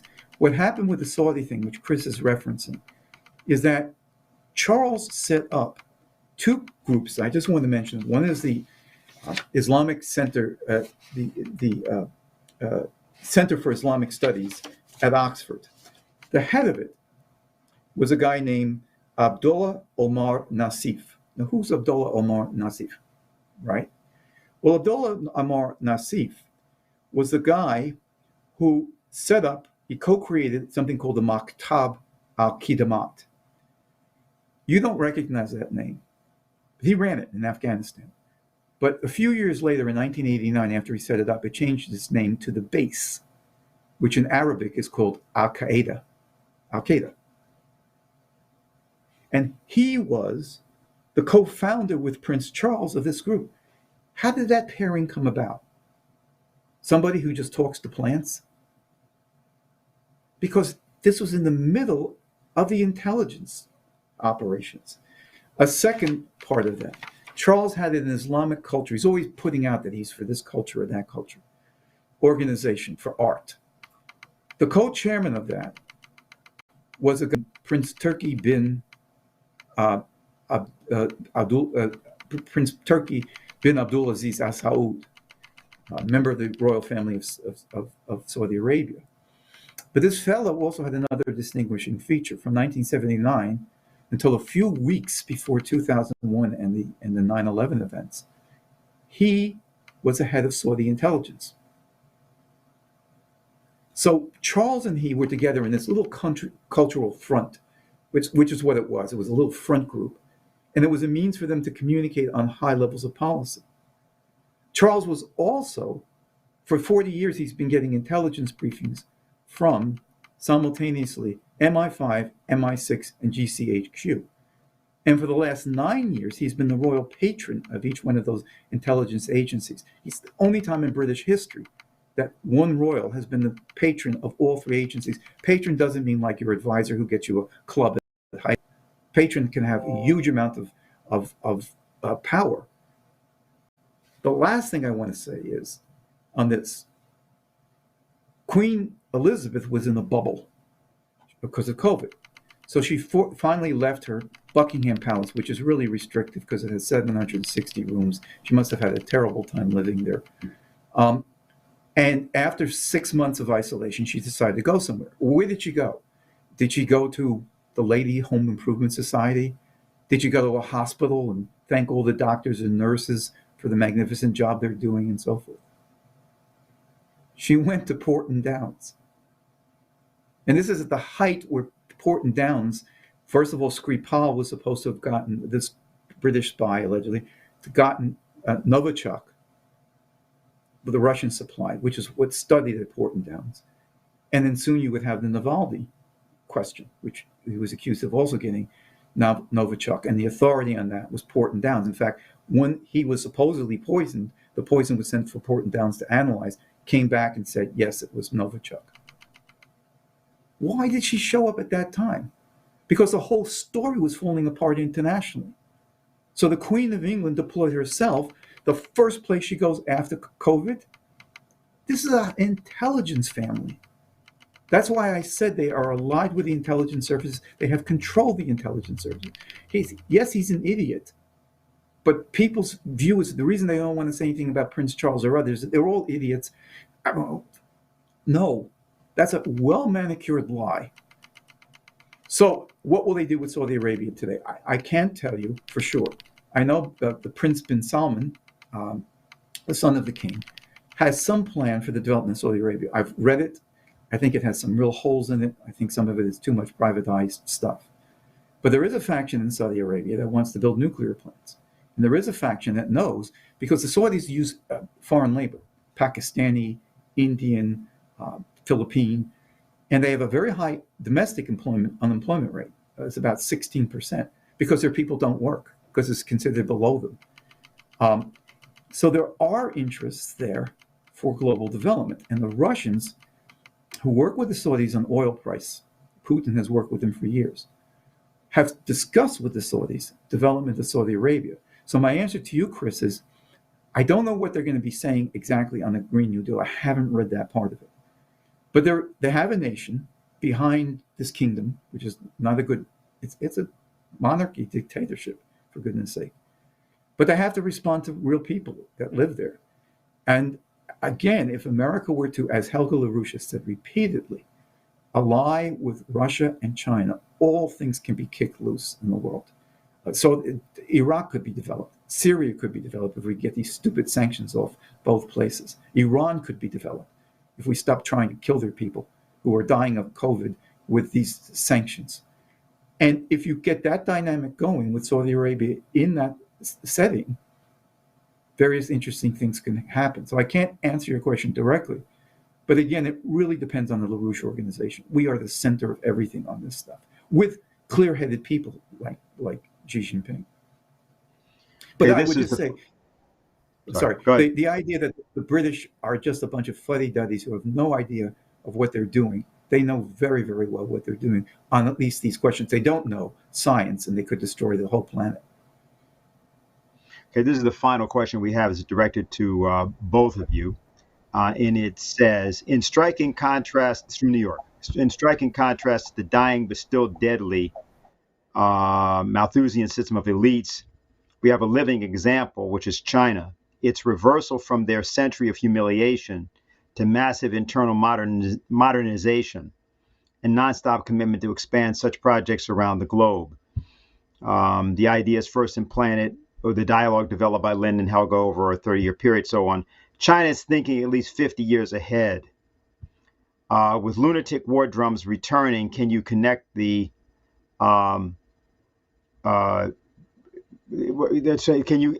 can you talk about the relationship between China's forward-looking idea of the future and that of Lyndon LaRouche? That's basically the question. So, Diane, do you want to take it? Sure, I can say a little bit about it.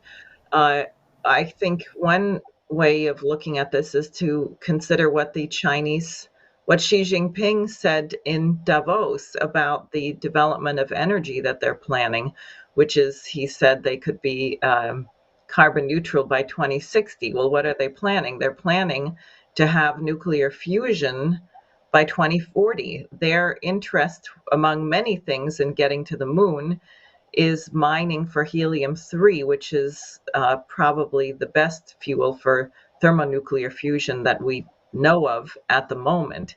And this was something that Lyndon LaRouche was fighting for since the 70s.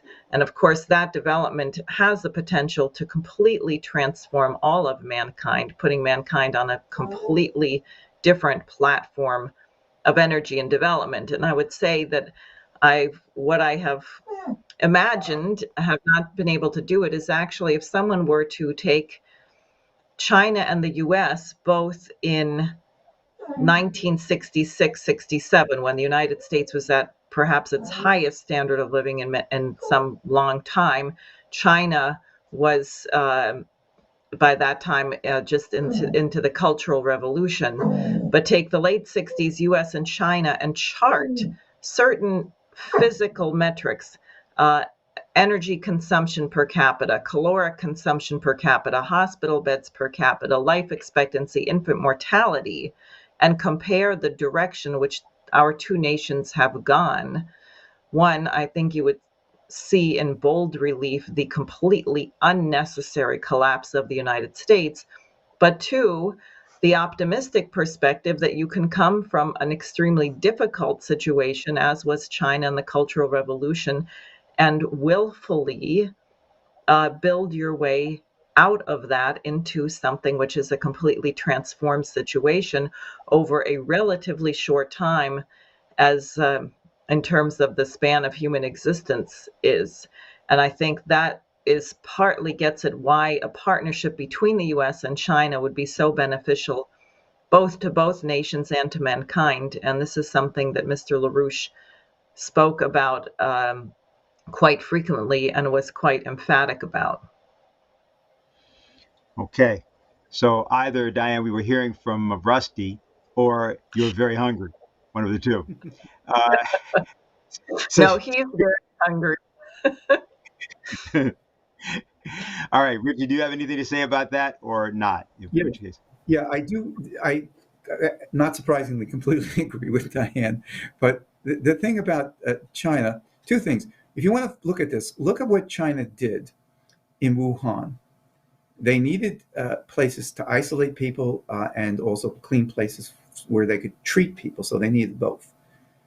And so in a period of 10 days at Liuqiushan, they built hospitals. And that was a spirit of the mobilization for the good. They're committed to that. And partly in answer to what was asked prior by Jose, that's the spirit the Army Corps of Engineers used to have before they got greened in the 80s and 90s. So if you want to see the solution to their economy, look at solutions that they gave on the COVID crisis, because the two are treated by the same methods, although with different predicates and so on.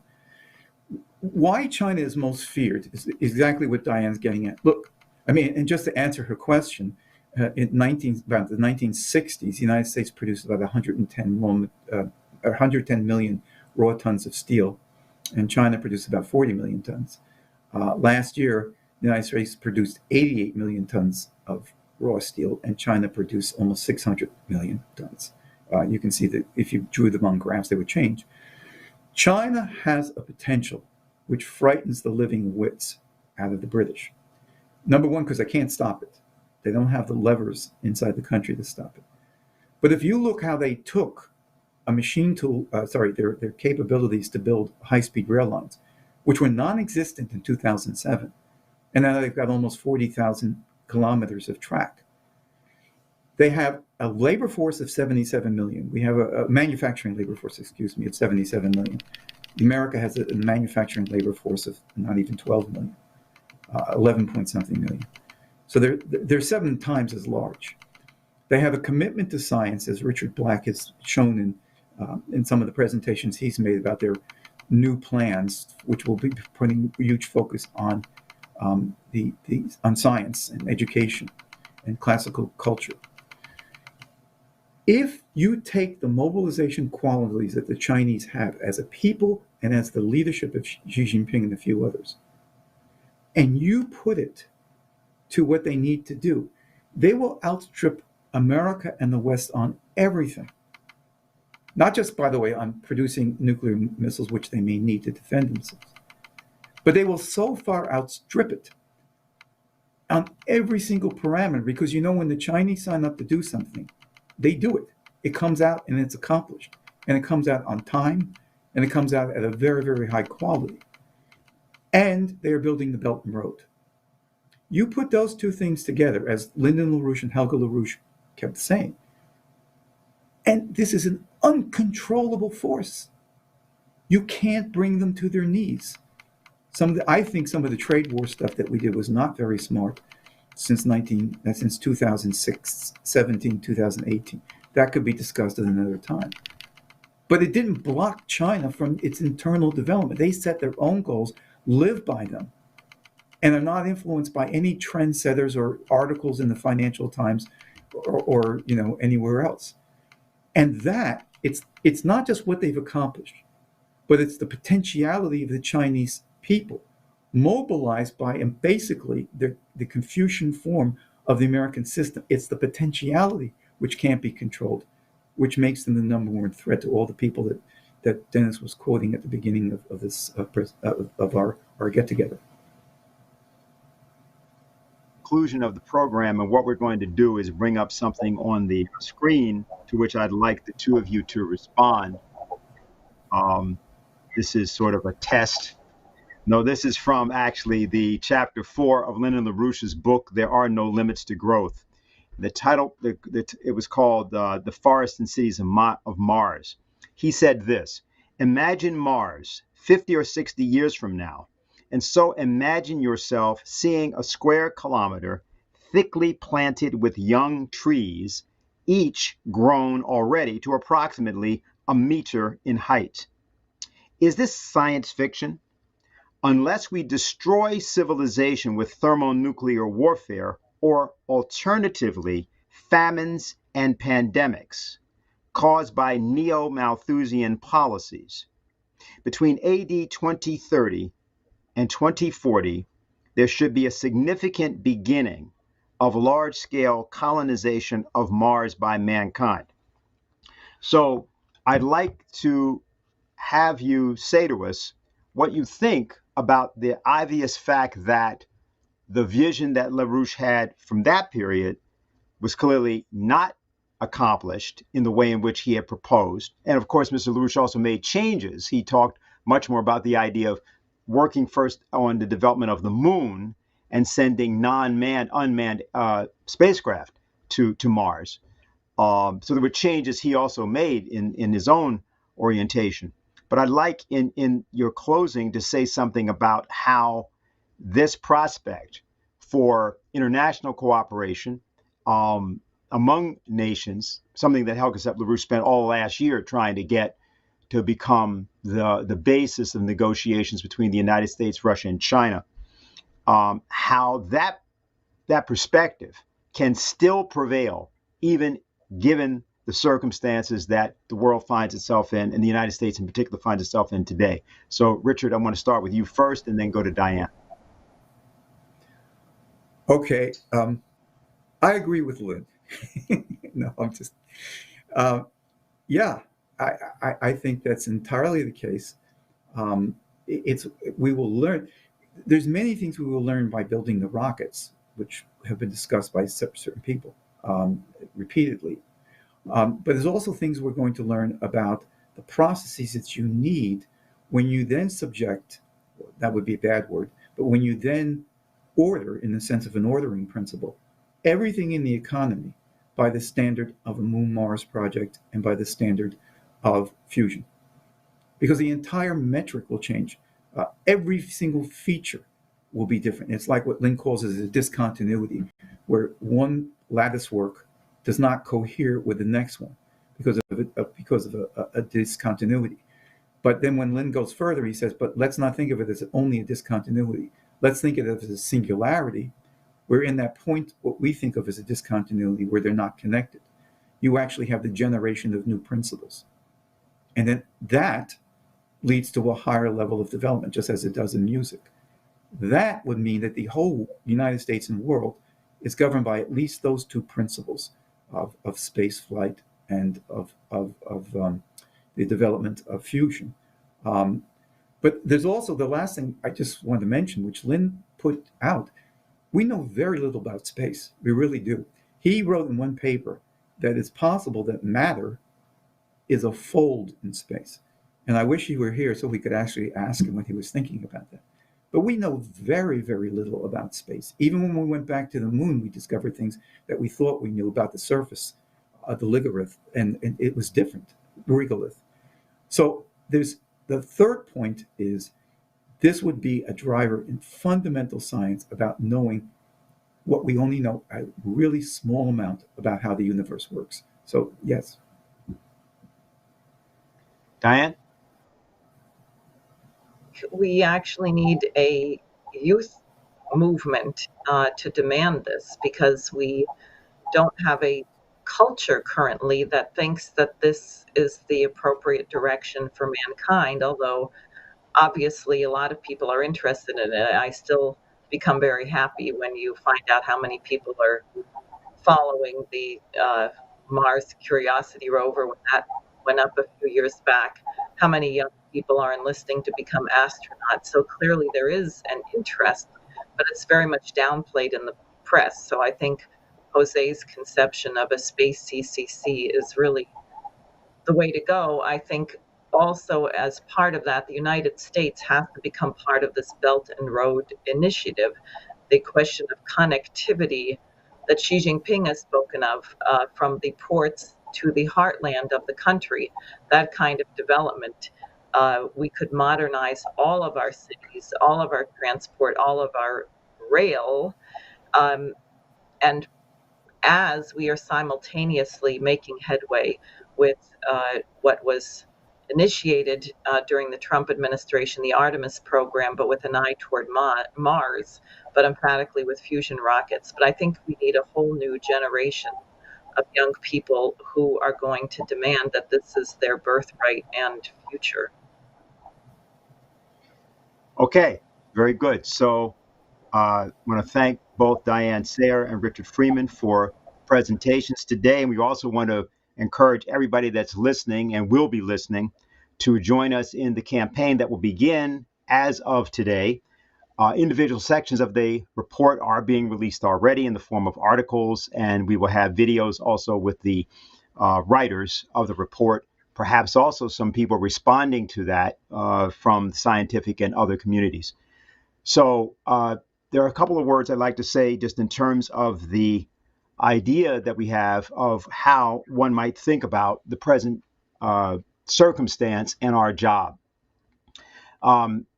As we have entered into a kind of new realm in which we have former CIA counterterrorism experts asserting that it makes sense to treat the population of the United States as though they are Al-Qaeda insurgents, and to treat the former president of the United States, Donald Trump, as though he were Saddam Hussein. Obviously, many reactions might be provoked by that lunacy. But there's something else that should be remembered about our situation in this country. No one owns the ideas of the Declaration of Independence or the Constitution of the United States. Everyone owns the ideas of the Constitution of the United States and the Declaration of Independence. Everyone in the world, actually, that wishes to own those ideas owns those ideas. These are principles. They're not given to you just because you were born in the United States. Being born here just means that you have a unique opportunity to act on these ideas. And the notion that people today have a better grasp of those ideas than the founders of the nation, who are often denounced as slave owners and other kinds of degenerates, is an interesting problem. Let me put it like this. You'll hear people that will criticize someone like Abraham Lincoln or even Frederick Douglass as being soft on some element of human rights or tainted by their association with slavery. It's said all the time, for example, about General George Washington. And it's true that George Washington owned slaves, and that was a problem, something that he discussed extensively with the Marquis de Lafayette. And then did something about. But the thing he did about it was called the American Revolution. People talk often about comparing John Brown to Abraham Lincoln. And they say, well, John Brown was truly opposed to slavery, but Abraham Lincoln was a vacillator and he waffled, and really he wasn't opposed to slavery, and only even the Emancipation Proclamation didn't really get rid of slavery, so forth and so on. Well, what happened was, after Abraham Lincoln managed to get to Washington and not get assassinated on the way, which was the intent, when he left office in a coffin, there was no longer formal slavery in the South. A war had been prosecuted in which more Americans died than any other armed conflict in our history. And there was a single United States.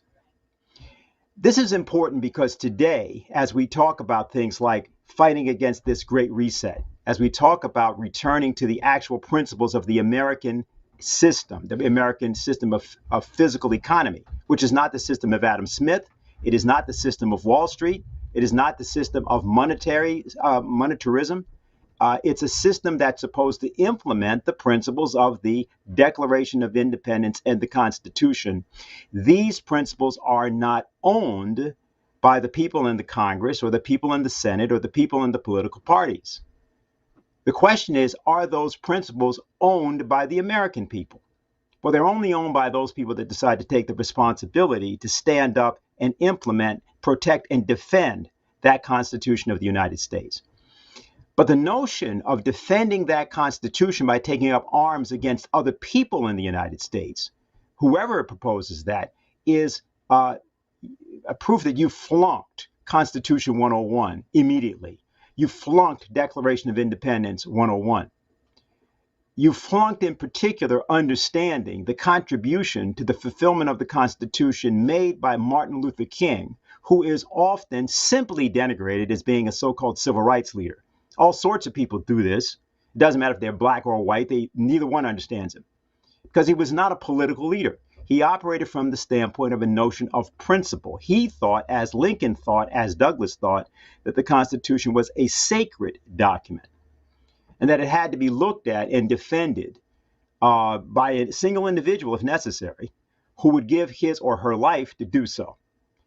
It's this that we are embarked on now in this country, and this fight against what we're referring to as the Great Reset means that we have to reclaim the institutions of government that were created for all of us by those founders. And to do that means to actually humble oneself enough to realize maybe you didn't understand Constitution 101 and Declaration of Independence 101 and Martin Luther King 101 well enough yet. To that end, I think it's important to state that the idea of this Committee for the Coincidence of Opposites is that we should check our political ideologies at the door and instead consider that this idea of the general welfare of ourselves and our posterity is the thing that links us and unifies us. And that we start with that, faced with a COVID pandemic, and we decide that we take all institutions, economic and political, that are available to us, and we work together with other nations for the greater good of mankind as a whole in the same spirit that John F. Kennedy thought of and attempted to implement the Apollo space program. In the same